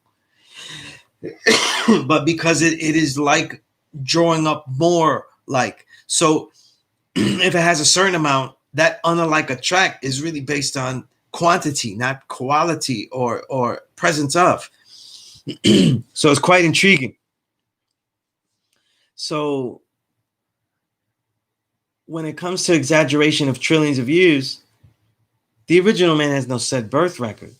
So I don't think that they were like trillions of years where they have the institute of the search for the mystery god. Like, when we finally learned back in time, 4 billion years ago, the Institute of Mystery Gods research was out there, right? Right. The IJM, Institute of, the IMG, Institute of Mystery God, but at the same time, what I do think is that segments of our populations may have been dealing with that. We always talk about the origination and how the Indians were exiled and things like that. So there are possibilities that throughout time that these have been thoughts. And yes, it's very likely that if I had to say, well, what probably is, I still would have to say is the number one that it is an exaggeration. Good, not that long. However, I don't discount it though. Here's the thing. How do you know that it's not a question or an idea, a premise that even predates us in this physical form of solid liquids and gases? Right? And now I'm going way out there. You see how I'm saying how you could ask a question and go straight into, whoa, like, oh shit. Now there's no real markers of how we research this. Now everybody could talk a lot of smack, but they really just end up giving logic points. And now we're just taking logic to it. Whoa, maybe if there was this and this is what we did here, but now I took a question and I went into the Mystery God Institute of Research. You know what I mean? The Institute of Mystery God Research. You know what I mean? So it's crazy, right? I just said that, right? Look, I'm just messing around, but Institute of Mystery God, Institute of Mystery Allah God, Research Institute, and to put an I at the end though, it'd be the Imagery Institute. I'm just messing around here. Too much time on my hands. But the thing is though is that once you get into questions of metaphysics though, you can extend any question to a very a place that doesn't have questions that could be worked on with with a useful method. You know what I mean? That aside from just exchanging logic.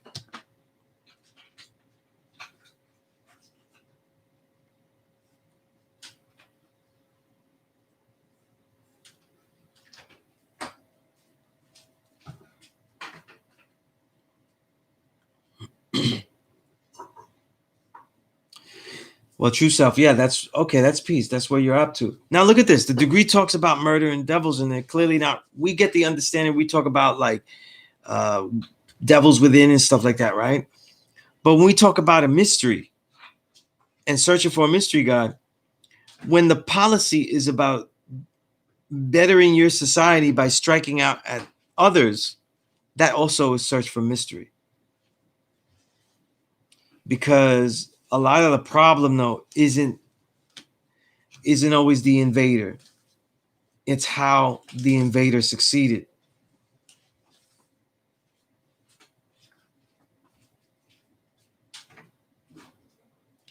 Keeps pushing me up and I lose all the questions here.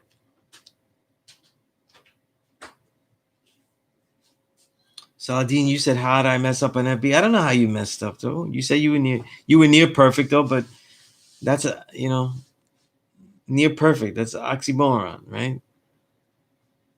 If it's near perfect, it's flawed. It's not perfect. I was just messing with you, right? But instead of using FB and tagging me on a practice that in your notebook. Get out a sheet of paper and write that shit down. You know what I mean? It's how you knowledge degrees. You know what I mean? You recite them, get them in the immediate memory, and then keep quoting them, and then even do tests where you just spend an hour when you're not doing anything, see if you could rapidly get it back.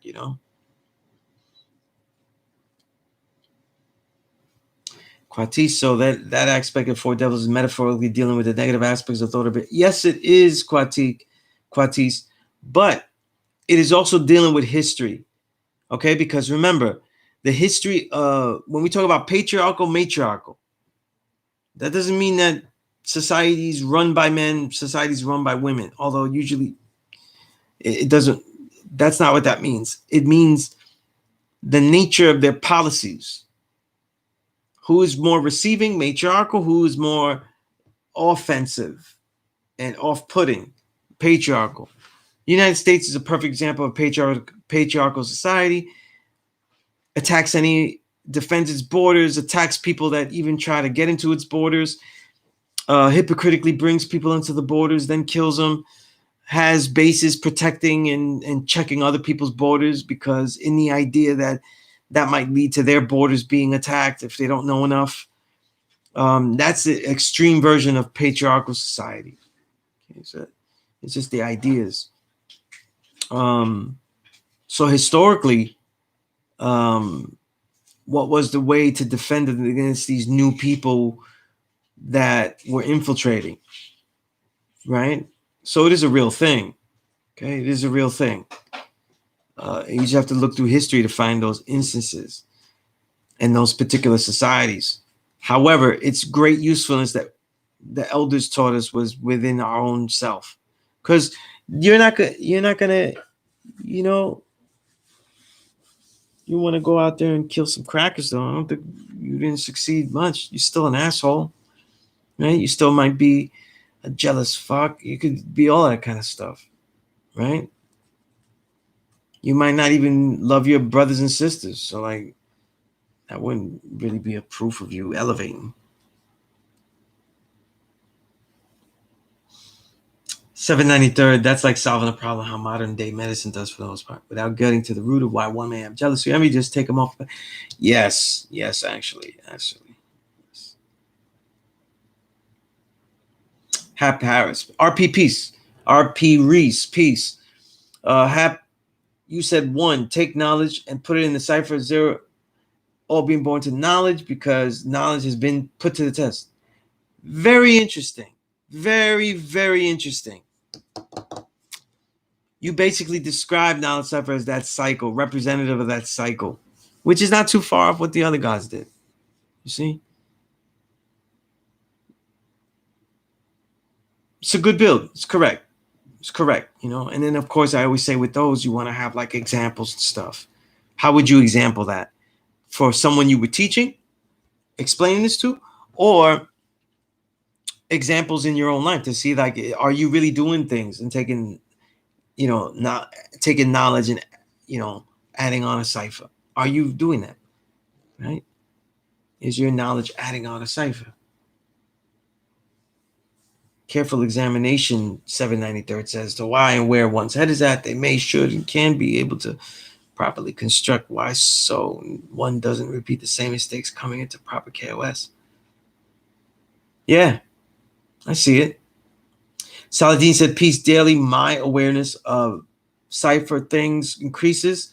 That in turn gives me a greater awareness of self. Very true. Very true statement. Right and exact. Saladin. You made up for the wrong quoting, though. Good stuff. 793rd. Careful examination. Knowledge. Should and can be. And Quatis, this is what I mean. Put the numbers in there. Put the numbers in the brackets just to begin with. And that'll help in your explanation. You know what I mean? Careful examination should and can be able proper construct, adding on a cipher, proper KOS borning knowledge. Okay, maybe a better. Okay, so that's kind of like a fragmented statement of what you just said correctly. Okay, I get it. I get it.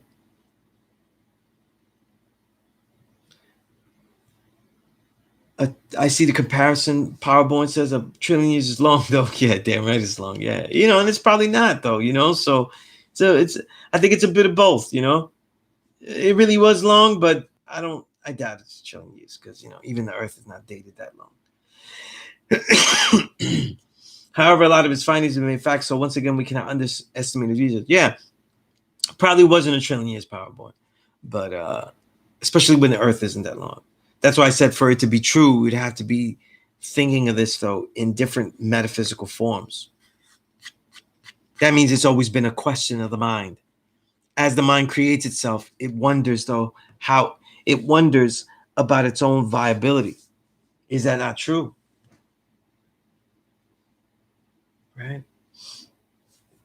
Powerborn says, see, I was thinking that, but then why would be searching outside of your original self in the mind? I don't see it at this time how it could have been them in energy from being for the physical. Yeah, no, I agree. I don't. I'm just throwing it out there. I'm throwing it out there. Like, you got to make these kind of questions out, these possibilities, these realms. Sometimes you got to go out there to see what's not out there, and that's why that is not a question just dismissed. Like, oh, they're so stupid. They were spending so much time in that question. We got knowledge of self when we was 85, though, so we spent mad time with the question. Powerborn said, for clarity, why would you be searching outside of supreme math mind? We were one in the mind for sure then, right? However, if you take it to the 30th degree, maybe there was always a black and brown germ thought. There's always a possibility, you know what I mean? Because if the mind creates everything, it could also create anything, including wrong thought, differing thought. And you got to understand that all creation is created by the question of what if. All things created come from the unknown. And what is the unknown but the realm of our own questioning? That's what the unknown is, right? Unknown, the realm of our own questioning. All it is. So that realm is real. And that realm you can get lost in the realm. Get lost in that. All right, Out the Gates TV, aka Piece of the God. Kasim, so do we just disregard anything that's mysterious that science haven't answered? Nah, of course not. Of course not. That's the type of shit that can be hype seeking knowledge to add a cyber. Nah. I think man seek a mystery because everything going on in this reality hasn't been explained. Yeah, of course. You know what I'm saying? Of course. But you remember that when we talk about the 85, they want to stay in the state of the question. They're not actively using the question. So, a lot of people make the question so they don't have to answer it. The unanswerable question. Okay? Remember, when you deal with religion, you don't have to answer the question. You just have to have it. That's so dope. You don't have to do any work. Preacher man will do it for you. He do it wrong, but that don't mean anything. What are your thoughts of things that are deemed out of your control? For instance, in 2019, I had plans for XYZ in 2020, but bang, COVID hit me as the God couldn't control that outcome. Because Allah is the mind, though, and everybody dealing with stuff. Like we're in, when you talk about karma, right? Karma is the result of all of the actions that lead up to what you were born into. People did other shit. Allah is not just the black man present. Allah is the black man throughout all space and time. So this is all something that we're contributing to, and yet we are just it. You see? So, you know what I mean? It's exciting. The creator creates in his own creation. So instead of thinking like, oh, look, the things I wanted, the things I was going to do, they didn't come out though. It's like, yo, you're creating inside the creation. And everybody else is creating things. Other people are being impacted of your creation and they're not creating, they're reacting. So it's this wonderful, wonderful thing. You know what I mean?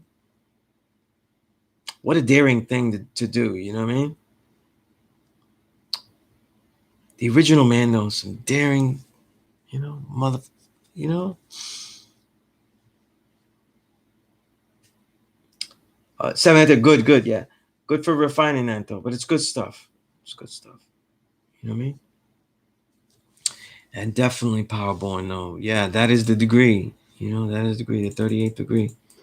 The God is not on the 38th degree. So I say it in different words, right? And it's it's the most hip hop degree ever. Why do we make devil? To show forth, to prove, to show forth his power. He's all wise and righteous. That first line is just straight like I'm beating my chest type shit. But I think it's more than that. Not just to make a devil which is weak and wicked and give him the power to rule, but also to deal with that, to deal with devilishment head on. You know what I mean? And you don't destroy the devil, you destroy the devil's civilization, though. That any construct of a devil would not bring forth devilishment. Real important.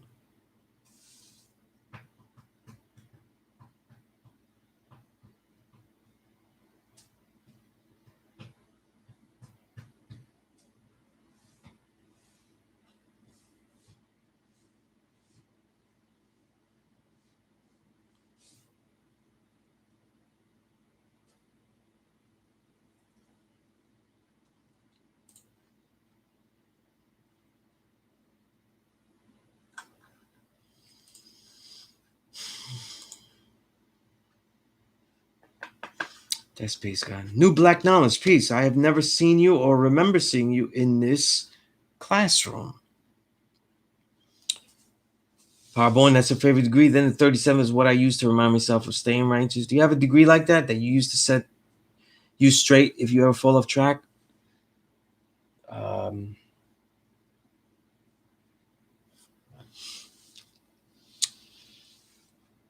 Honestly, what often is my mental cue to set me on track, is my name. Literally, it's my name. I say my own name, and of course, a degree that inspires constantly is really the knowledge degree in the 1 to 40, because it's about writing your history in advance. You know what I mean? And as a writer, that it's important. That sparks me. But it's what really sets me on track all the time is my own name. Speaking to myself, speaking to that name and the meaning of that name and what it means to me. So that'll do it. You know what I mean? But those degrees, the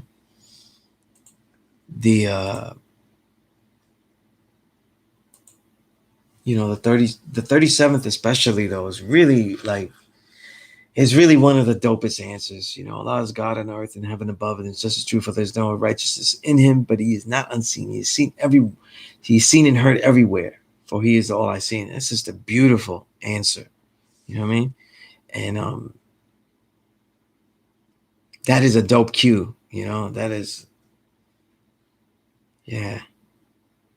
When we talk about we always talk about the bad grammar, everybody complain about the wisdom build degree and it's all beat up and you know what I mean, and all that. But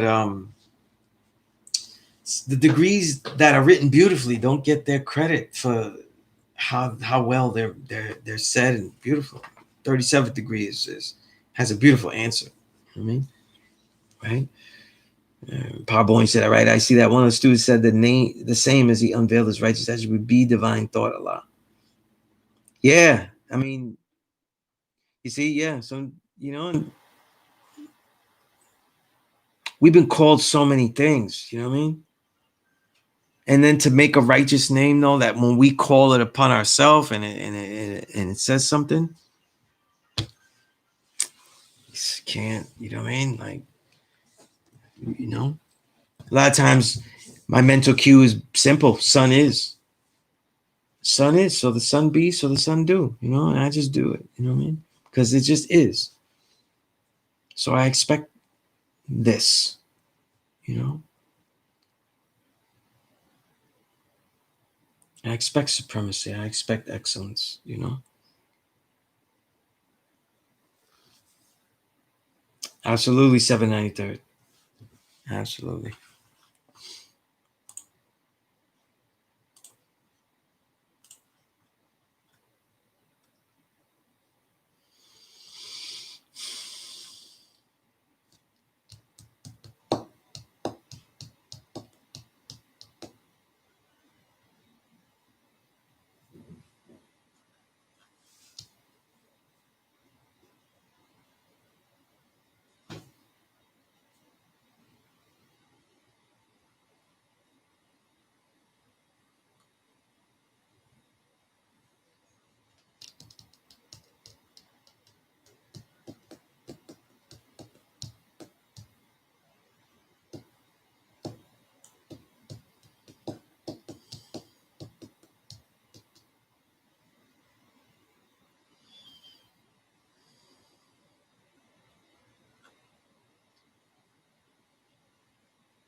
All right.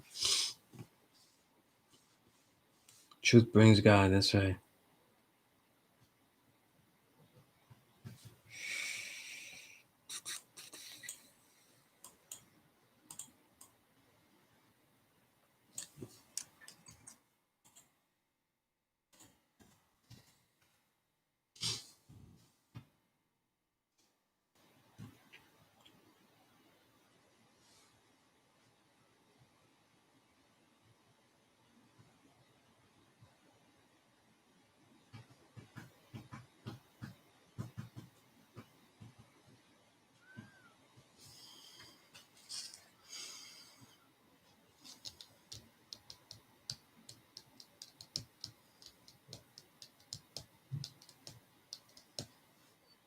Right.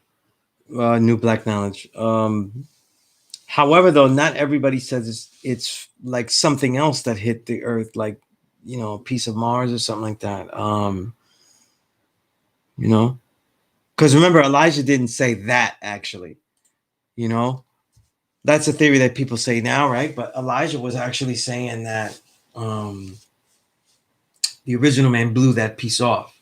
You know, and some scientists also talk about like an explosion. You know, and so then they explain it with something hitting, but that's not quite an explosion. That's like, you know, a crash, you know?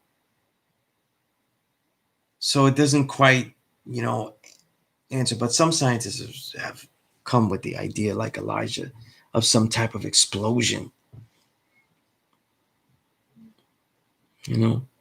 But again, all those, you know, all those concepts, ideas, and theories, those are brand, you know, those are pretty new, you know?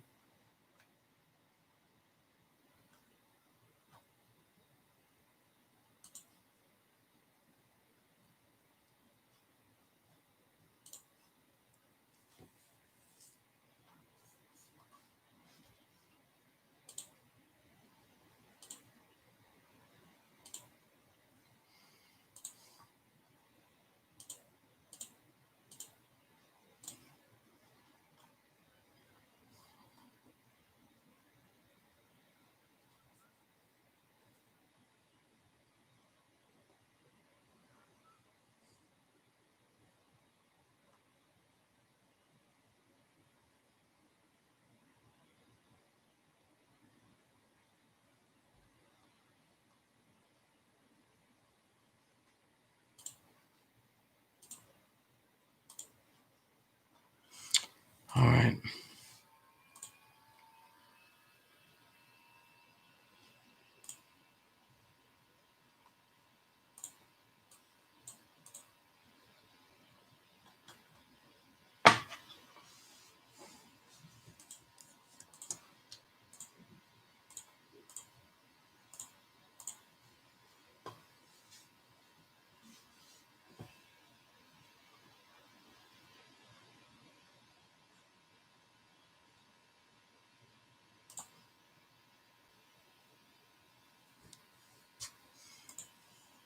All right. Let's see.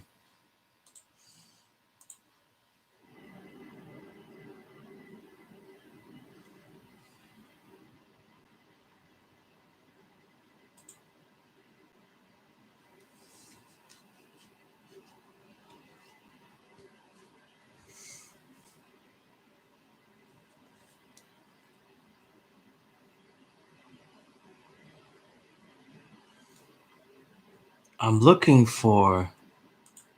Okay. So just looking to open some of my lessons and stuff. See if we. I want to spend these last couple of weeks, revising, reviewing certain things. Um, any questions that you have about stuff that you really didn't understand or anything like that. You know what I mean?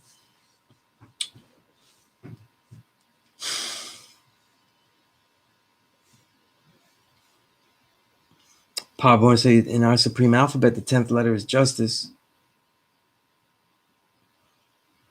How you use what you know can either become your reward or it could be your penalty. So then it would be very wise to examine all possible. I'm waiting for the rest of that, but yeah. And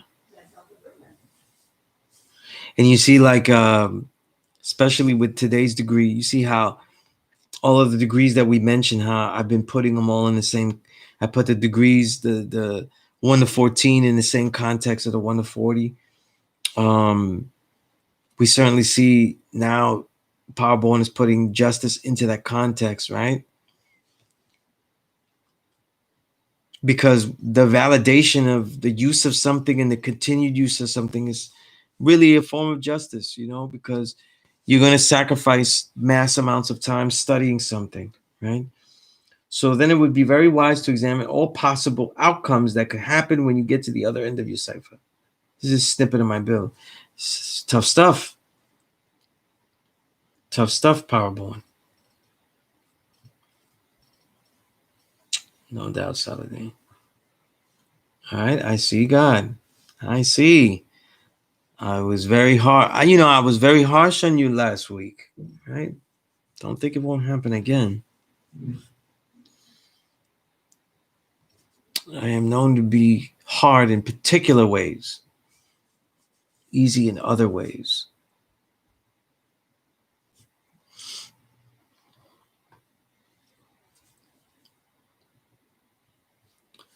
Representing C. Medina excellently, Powerborn. Excellently, to say the least.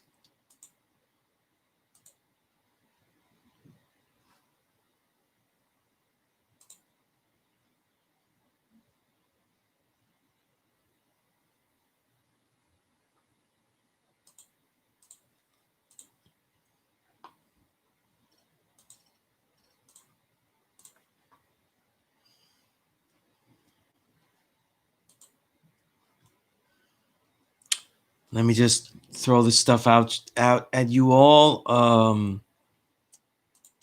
Just to remember, every class, I write a column,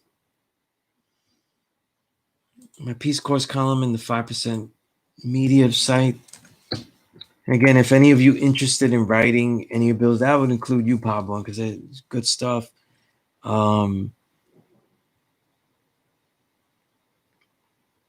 And if you would like to write, let me know. It isn't just a place for where I'm throwing my stuff. We would like it to be a place for everybody to throw their ideas and builds and going ons and things like that. So, all right, Luke Cage, peace. Great username. Okay. And if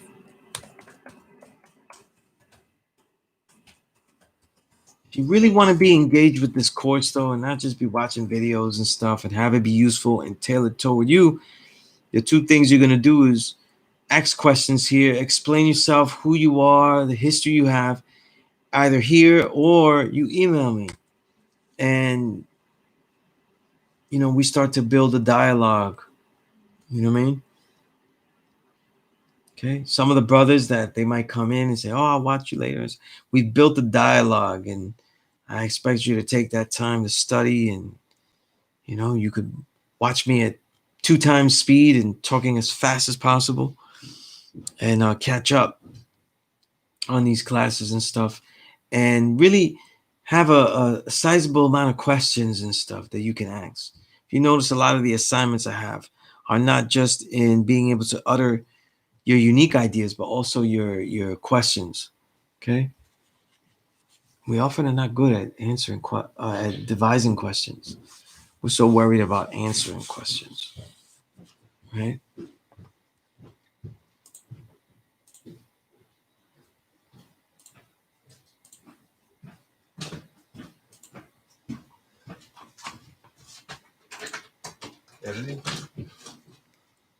Now, now we on now. Yeah. Powerborn, you say, yes, sir, I will definitely do the knowledge. I'm only striving to consume righteous food mentally and physically. I know you're not a fan of long fast, but I'm day 31 liquid fast cleansing. Holy shit. Ah, man. I do too much training. I could never go that long juicing and stuff. You know, could never go that long. It's really dope, though.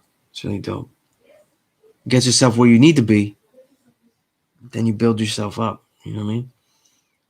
A lot of times with the diet and training, and if you're just trying to build up your body, a lot of the concepts is really build and destroy. You destroy the fat, then you build up. You know, and that's how you develop.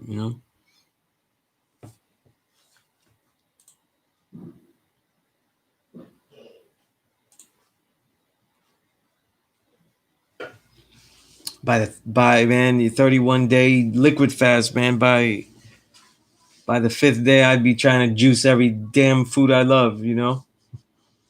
But training too, 1 hour of cardio, 20 minutes of intense resistance. Okay. Down free cipher. All right. Free cipher pounds. Okay. Free cipher pounds. I'm reading it all casually and everything. I'm like, oh, down free cipher. Yeah, that's great. That's great. That's great. You know what I mean? All right.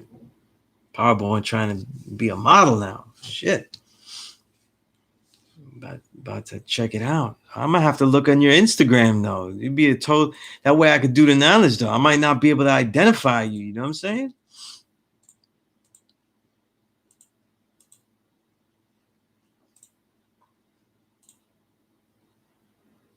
You get yourself to a point, right?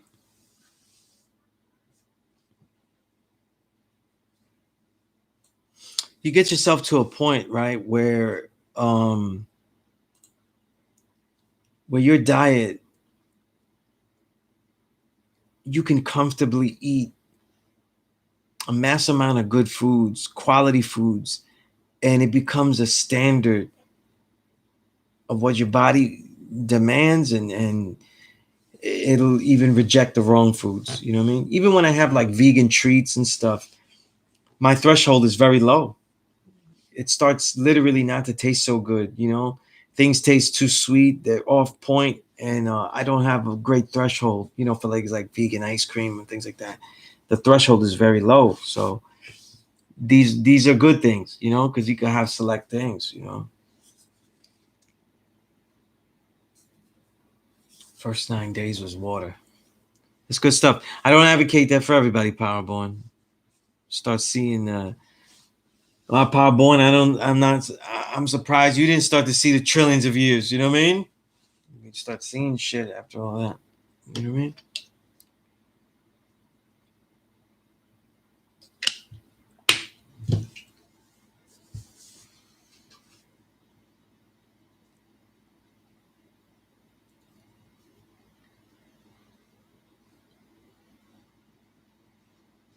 Yeah. Once you finish that fast, you got to build up slowly because food is going to be a new thing. You know what I mean? Yeah. You know? keep that journal up though, the personal journal and stuff, because you know, your perspective and stuff like that. You know what I mean? See, like if you're fasting, right? And I already can tell that like you're throwing these builds at me and everything. I didn't realize you're in the zone. You're in that fast zone. You know what I mean? And what you want to do is understand the nature of that zone and be able to get into it though without having to fast or anything. You know what I mean? He saw 1 trillion, then had a smoothie. Yeah, that's funny. The God spent 1 trillion years on one smoothie and then realized, you know, that's funny.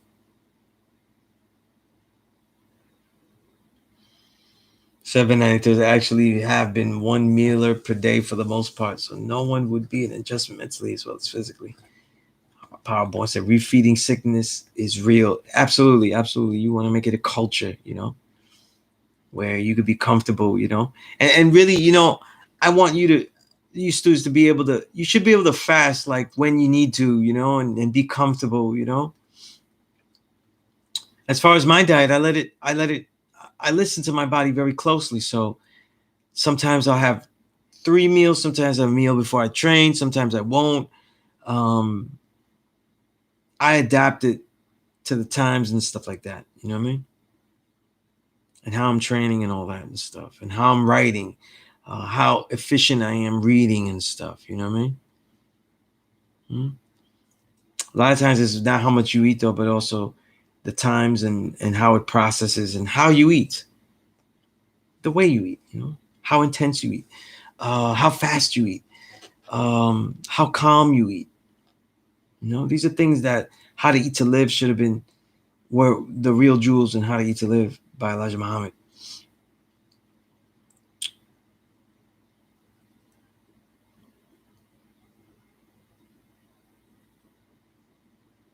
Luke Cage said, I've been thinking of something. This is the 5% nation of God's on earth, right? But to have a flourishing nation, don't you have to have your own country with your own government?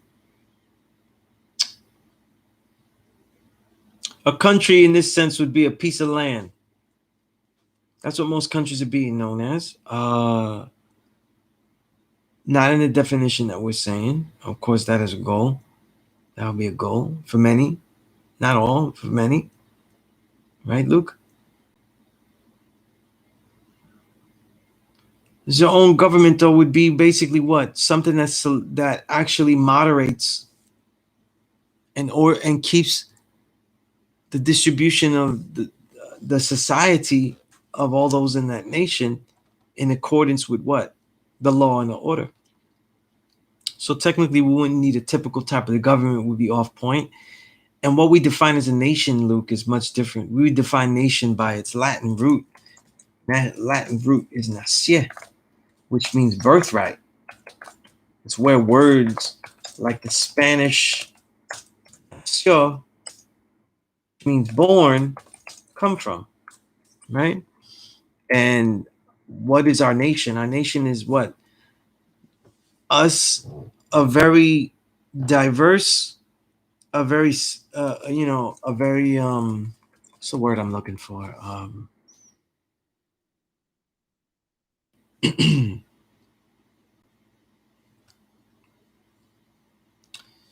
a particular word I'm looking for.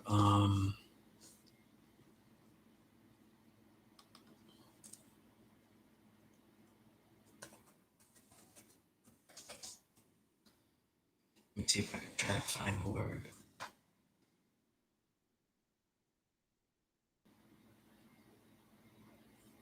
I would say a very diverse, but that's not really the word. But we're not static. Our intentions of a nation aren't static because our birthright and what binds our society is not the land that we took and what we are falsely defending, or erroneously or unrighteously defending, but basically our birthright. So that is not static. That travels beyond borders. So technically, our nation doesn't necessarily is could be more validated by particular large land masses and borders, but is not validated by it. You see? So that's what's important about that, you know? So when we say nation of gods and earths, we're talking about, a society of men, women, and children that have a knowledge of self and advocate a law and order that we say is supreme mathematics, and show and prove our birthright and how we are not only responsible for ourselves as a collective body, but also responsible for all things.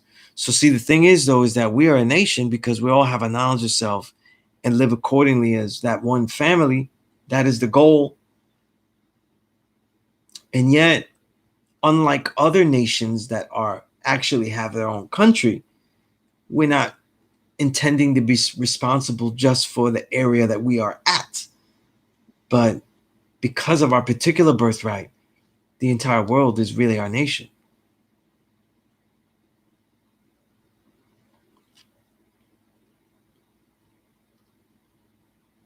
You said the earth belongs to the original man, but isn't it different when you're under an oppressive government or colony?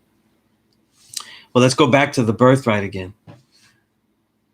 We're not teaching that we're the original man and that the original man is God and the original woman is the earth, though, so that way we have a good stance against the oppressive government or colony. You understand? We're not under this banner of saying that we are God and earth because there is oppression. You see? Now we are under this banner with this truth that we are God and earth in spite of the oppressive governments, systems, and colonies we are subjected under. Right?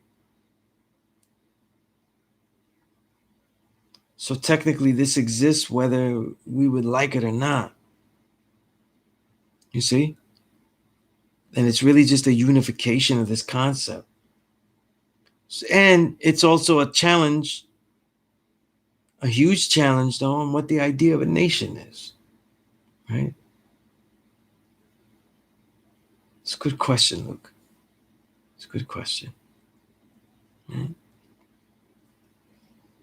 A lot of people that get that question would be offended by it and stuff. And I'm totally not, because, Luke, I teach this, but I teach it much differently than most of the elders that even taught me. In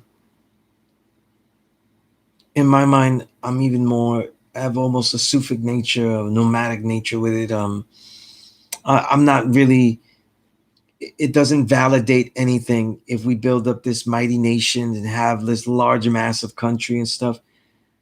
This entire universe is our responsibility. This particular home, this earth, is all of our responsibility.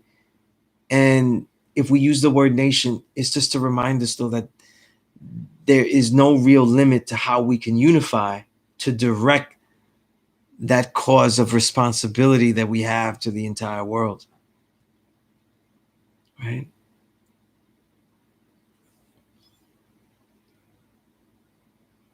Parborn said it's all about knowledge of self, knowing what you can do and cannot do. I wouldn't tell someone to do the fast. I do for the jump. Also, I'm driven to physically look like I apply the knowledge I have. Indeed, indeed. You know? Parborn, are you going to then do some training, some martial training? What kind of martial training you have? That's, you're a big guy too. Seeing you're a big guy. So still going to be big even after all that. So I was Parborn going to get that martial art, and I guess that's the meaning behind many will come, few will remain, Luke Cage says. Indeed, indeed, yeah. It really is about the responsibility, Luke. Everybody, especially in the Western world, where everything is based on ego and not necessarily fact, and certainly not on principles of humility.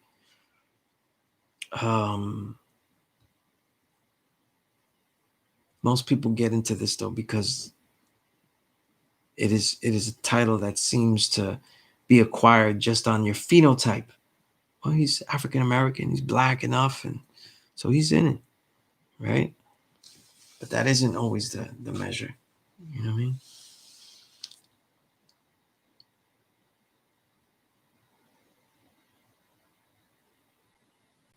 793 said the time machine build in your video made that knowledge born as well.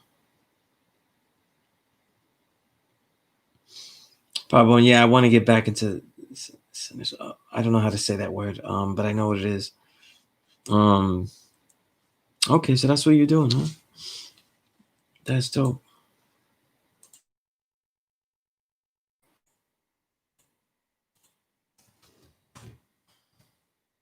I like those that you're doing a lot of writing, though. You know what I mean? And yeah, you definitely look like.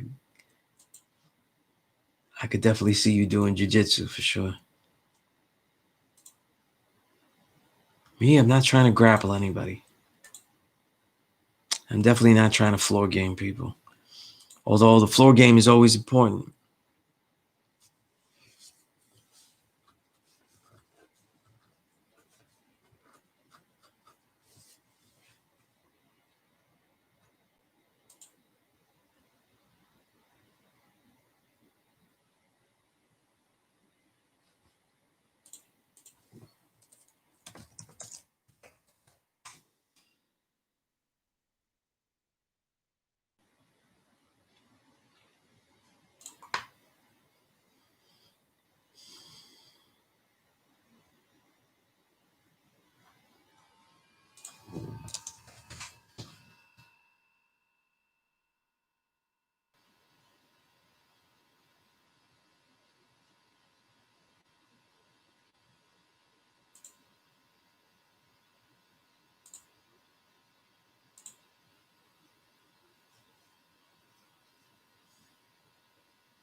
Excuse me.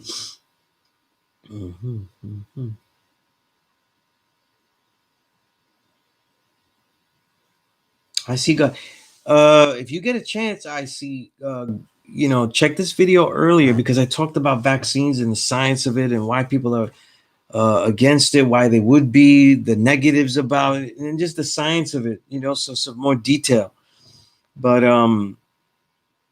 yeah, these, a lot of people are proposing to demand that people take this vaccine, and that has always been the case with vaccines, and that's the real horror of vaccines is that it's such big money, and you can force people to do it, and you can make an original product with a vaccine, and once you can do that, you run into problems. So you run into manipulation and things.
Right.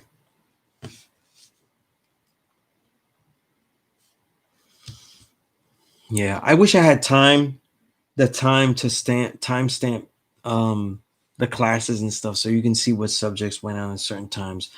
I at least try to give the subjects and some of the subjects that we went through. I don't have the time to timestamp, but it's there, you know what I mean? But this is what happens, and when people get into conspiracy, they forget that I don't think that the goal of this whole, that it was all a conspiracy to make this virus to be deliberately thrown out there and cause all this, and then the finality of it was just so we could take a vaccine. I don't think that. I think that it's just, the typical advantageous responses of of disaster capitalism, right? Half time. Peace, peace.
Hmm.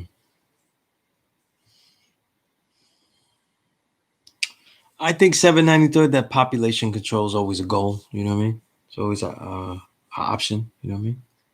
Always something that is desired. Always a possibility of validation. So I definitely don't discount that. That's always like an underlying goal. Hmm?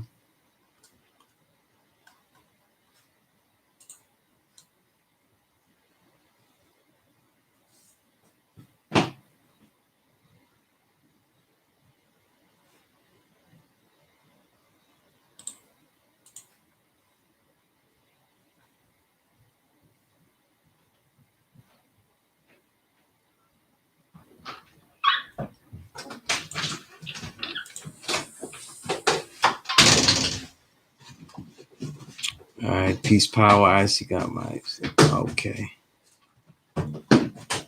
All right.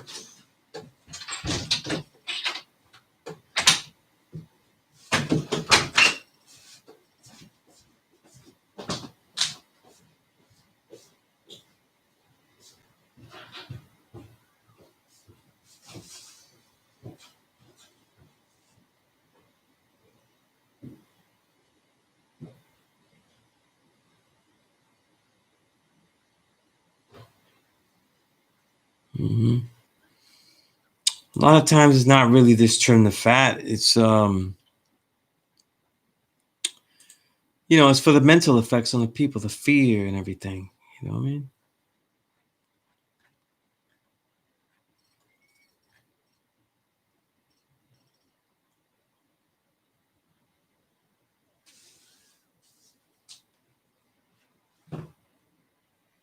A lot of the solidification, the continuation of America itself is based on the continued genocide that is not necessarily needed, but often desired, just because.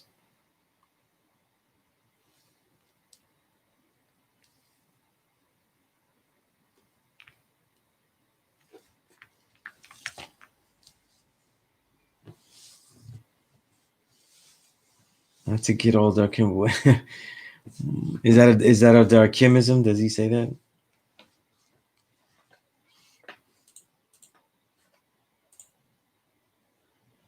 You know, Dark Kim had a very interesting topic in one of his, I think it was yesterday's class, uh, about selling the knowledge, and I forget what the details of it was. Let's see if I could find the name here. Yeah, charging money for the knowledge,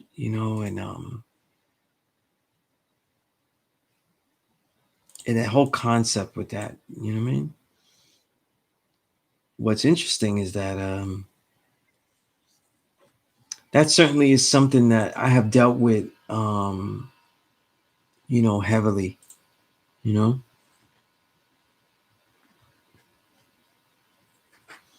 The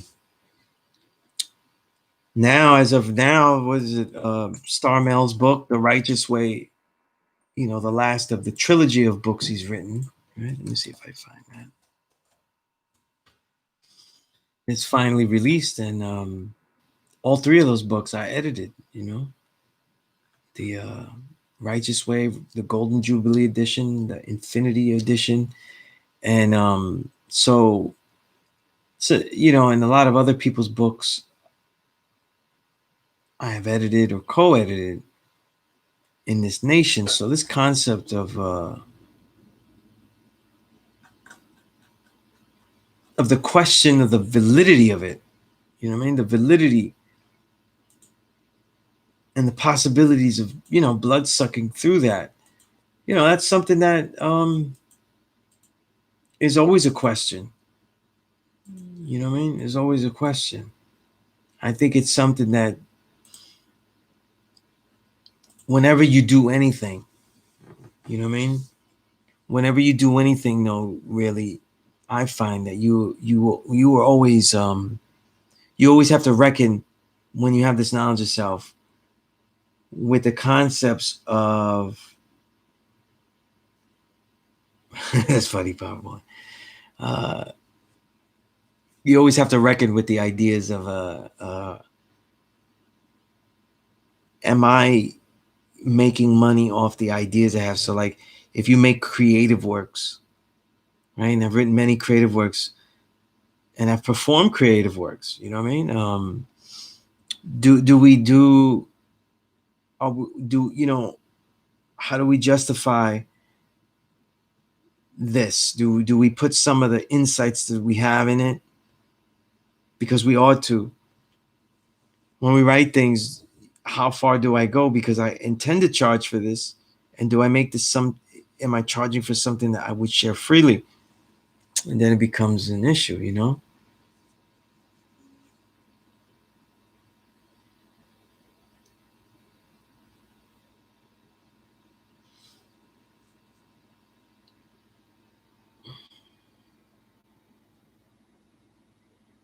I'll try not to soon. I'll try not to encourage him half time, but if he says a joke, if it's a good joke, I won't be able to, not chuckle.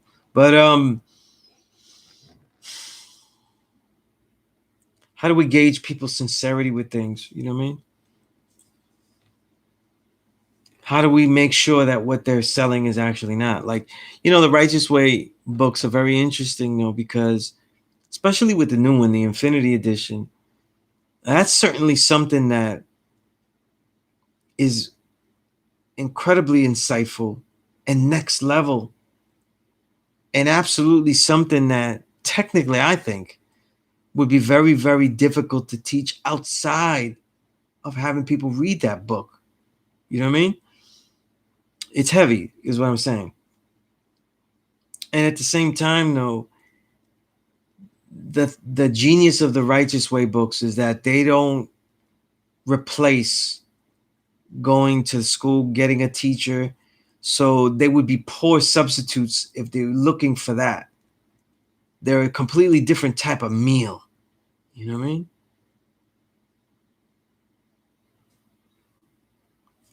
Right? You're very welcome, Rome.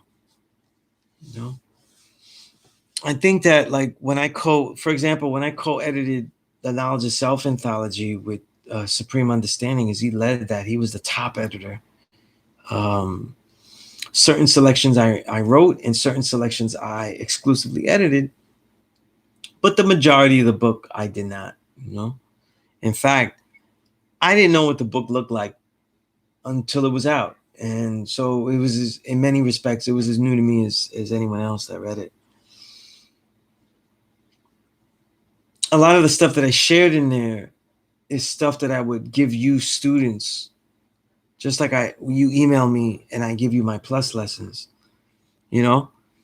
But right now I'm writing a book about this course and stuff, and some of the pieces in there, they go next level. They're creative in their ideas, and they're just putting it in a different format. And yeah, I won't feel any qualms about making money off that, because it doesn't close down this course and everything that I would give in this course. You know what I mean? So technically, everything that would be in that book is something that I would give out for free anyway. Some of the stuff in the book that I'm writing on this P.E.A.C.E course is going to be in a level where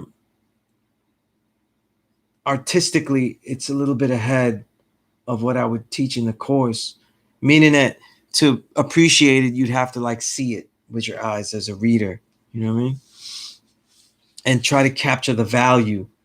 Um, but I know that when I do share it, I, I will make sure that all of those things in there are free to people and stuff like that. You know what I mean?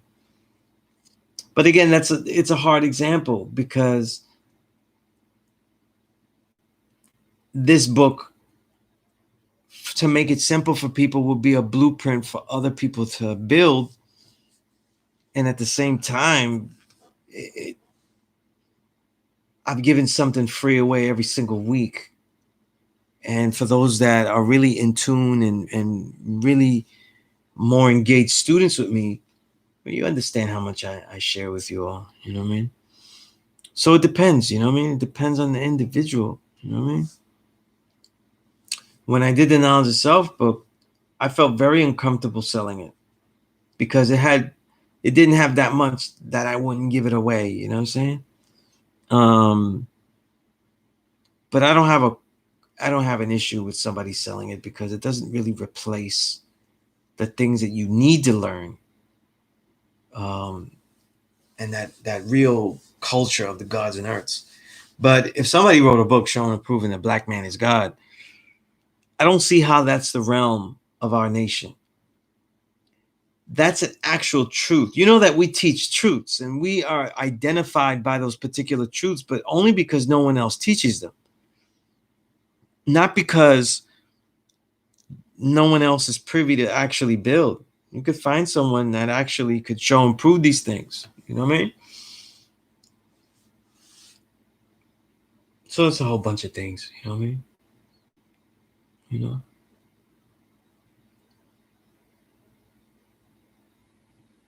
But I think these questions have to be asked, and what forms you do and what forms are you creating in? How are you sharing this knowledge?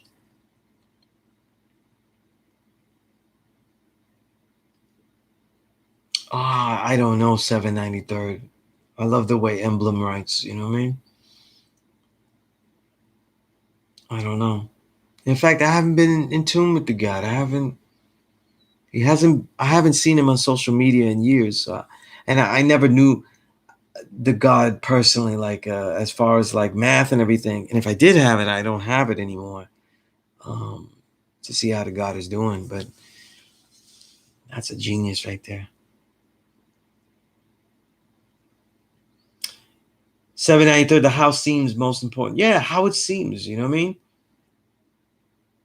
You know, how it seems, you know, and that's why I give the example of the book I'm making. Like, it's the format. I want people to be able to know how to build a course and what I was doing. And so I put it in that book form.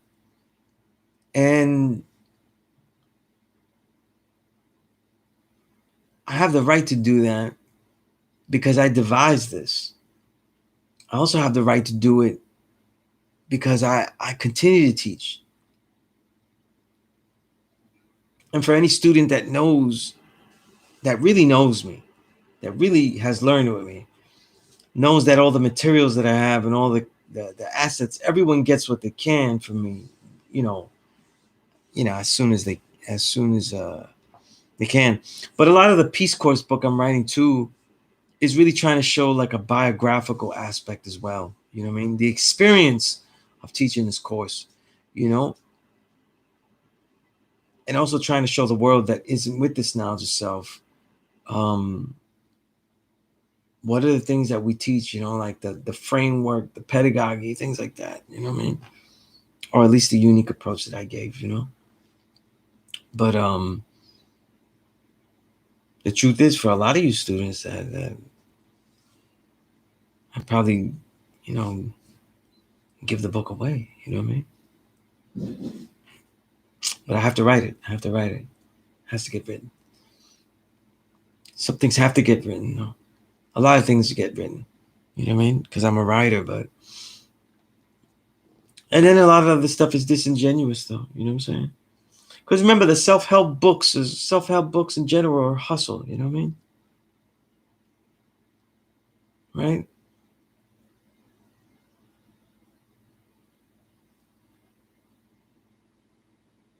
And sometimes book form, though, people invalidate the book form, but it is very powerful because having all that information in one place and stuff as a reference, as a research is important. You know what I mean? It's important. You know?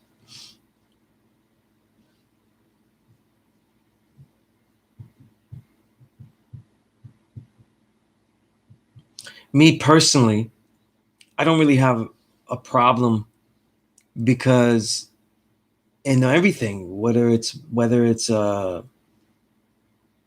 this life of teaching the knowledge of self or my career as a hip hop journalist and writer and a creative writer,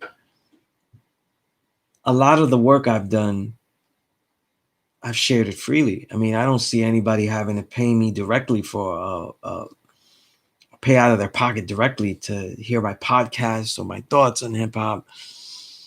Hundreds of articles I've published that go out to people freely. So I don't really have a qualm personally because I've set up so many forums where I could give freely. And I think that's the difference, you know? Some people give up stuff and it's only under the banner of being paid. Like, this question was in Dark Kim's class, but I saw it as a valid question, definitely one that should be answered by me. That's why I went into it. But somebody sees Dark Kim and he builds heavily on his album, a great album. I loved it. I really loved it. And no one can see any qualm, but like, oh, he's just using the knowledge to get some sales and because gods are popular and the music and stuff, because it's corny. That's what he is. And it's no one's fault that him being him is a dope act to engage in. It's a dope artist that the world wants to engage with. You know, that's just the reality. His regular self is a dope artist. And his old reality is something that people would want to just pay money to witness. So that's what it is. It's no way around it.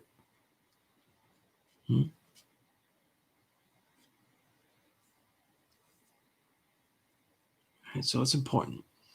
You know what I mean? And then people will show you their disingenuousness. You know what I mean? How they format it or what they're really teaching, who they're teaching, stuff like that. You know what I mean? Right? But unfortunately, though, that's the disgust of the capitalist society, right? Because a person's life in service actually has to actually serve them as well monetarily. So then now their willing life of service though has to be put out there as a service. You know what I mean? Right? I think Power Boy and those are two totally different albums though. Me personally, though, I'm not a person that listened to, although I thought it was really great. Busta's album is not an album I listen to. I don't have any life context to regularly listen to that. It's not the type of hip hop I listen to regularly. Dark Hymns is, though, you know? And it's only because I don't really care about the diversity of party joints, you know? That's not really how I value song variety, you know? It's like people will, I'll give you an example. Busta Rhymes' album is clearly an exercise in song variety, but they're really and he gave you a lot of different topics and stuff, and that's what amplified this is one of his best albums. But generally, his song variety is in the type of um, musical blend crossover song that he gives you. Reggae type song, R&B type song, this type of song, party song, reggae song. But the diversity in, let's say, a Nas album, and I'm trying to give two real MCs albums that are out there in the mainstream. That album to me has as much diversity because it's about a different type of diversity. I'm more concerned with the song concept diversity than I am with the different pop sound diversity. Even though Busta adapts so many pop sounds in an actual hip hop way, where it doesn't devalue his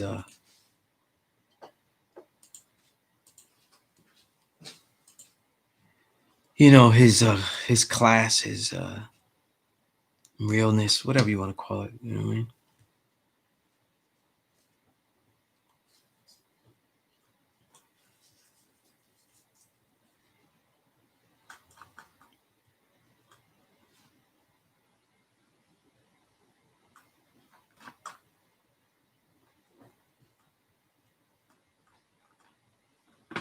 Okay.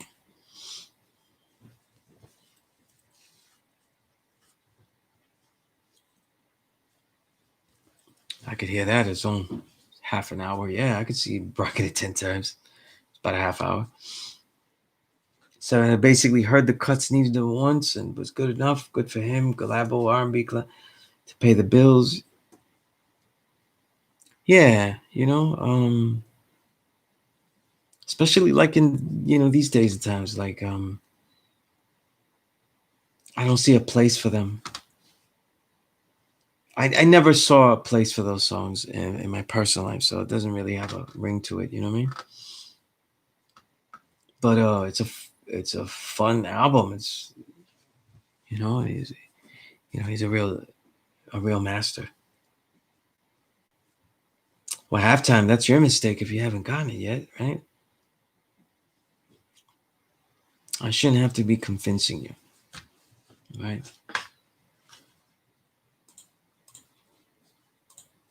But anyway, though, since I'm plugging Dark Hymns and definitely Starmel's Righteous Way book, the Infinity book, powerful book. And when you talk about a book, you want something that you're gonna look back and review, reread, uh, come up with questions for. That's the value of the the Star Kim books. And if people saw that the other books are just like introductions to the 85 world about our nation, the Infinity Edition is certainly much deeper than that. You know what I mean? So really great stuff. I was so proud of getting that honor to work on those. You know what I mean?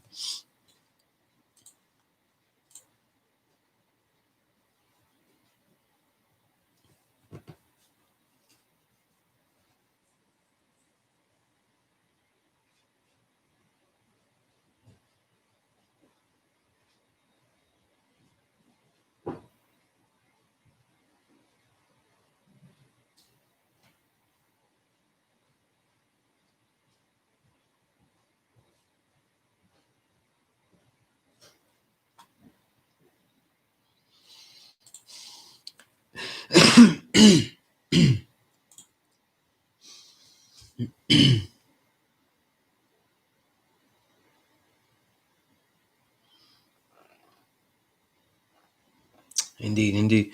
So we have about 5 minutes left to the 10 o'clock hour. Again, my email me. Look for the article, the weekly column. Any questions you have, you know what I mean? Any questions you have, let me know. Anything that you want me to answer personally, or you want me to go into more depth in the class, either or, let me know. You know what I mean? And we could definitely do that. Let me get this other link here.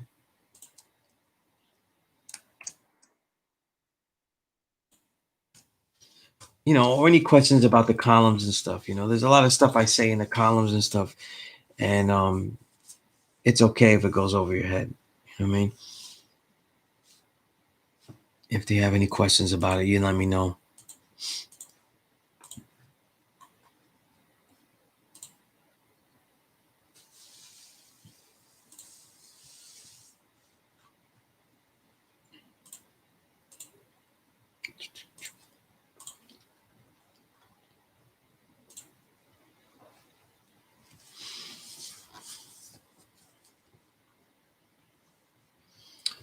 Yeah, that sounds like a dream idea, 793rd. One that, there's so many Dilla checks, right? People just pick one, I tell you, what's funny? Jay Dilla is a legend really because of his abilities, but not really in the translation of those abilities into classic albums, though. Didn't really make a lot of classic albums. So, you know what I mean? The people that know how to make classic albums, though, they learned more with him, like the Pete Rocks and the Questloves and stuff, and everybody else, But that's interesting, you know. And there's so much nuance in a Jay Dilla instrumental, though. I have tried to collect as many Jay Dilla instrumentals I have. I've had about almost 400. The God I Be. Okay, this sounds like a good heavy last question. Peace, God. My queen wants to know if polo was made for black people. I don't know. I'm wearing it though, so it looks pretty good on me, right? But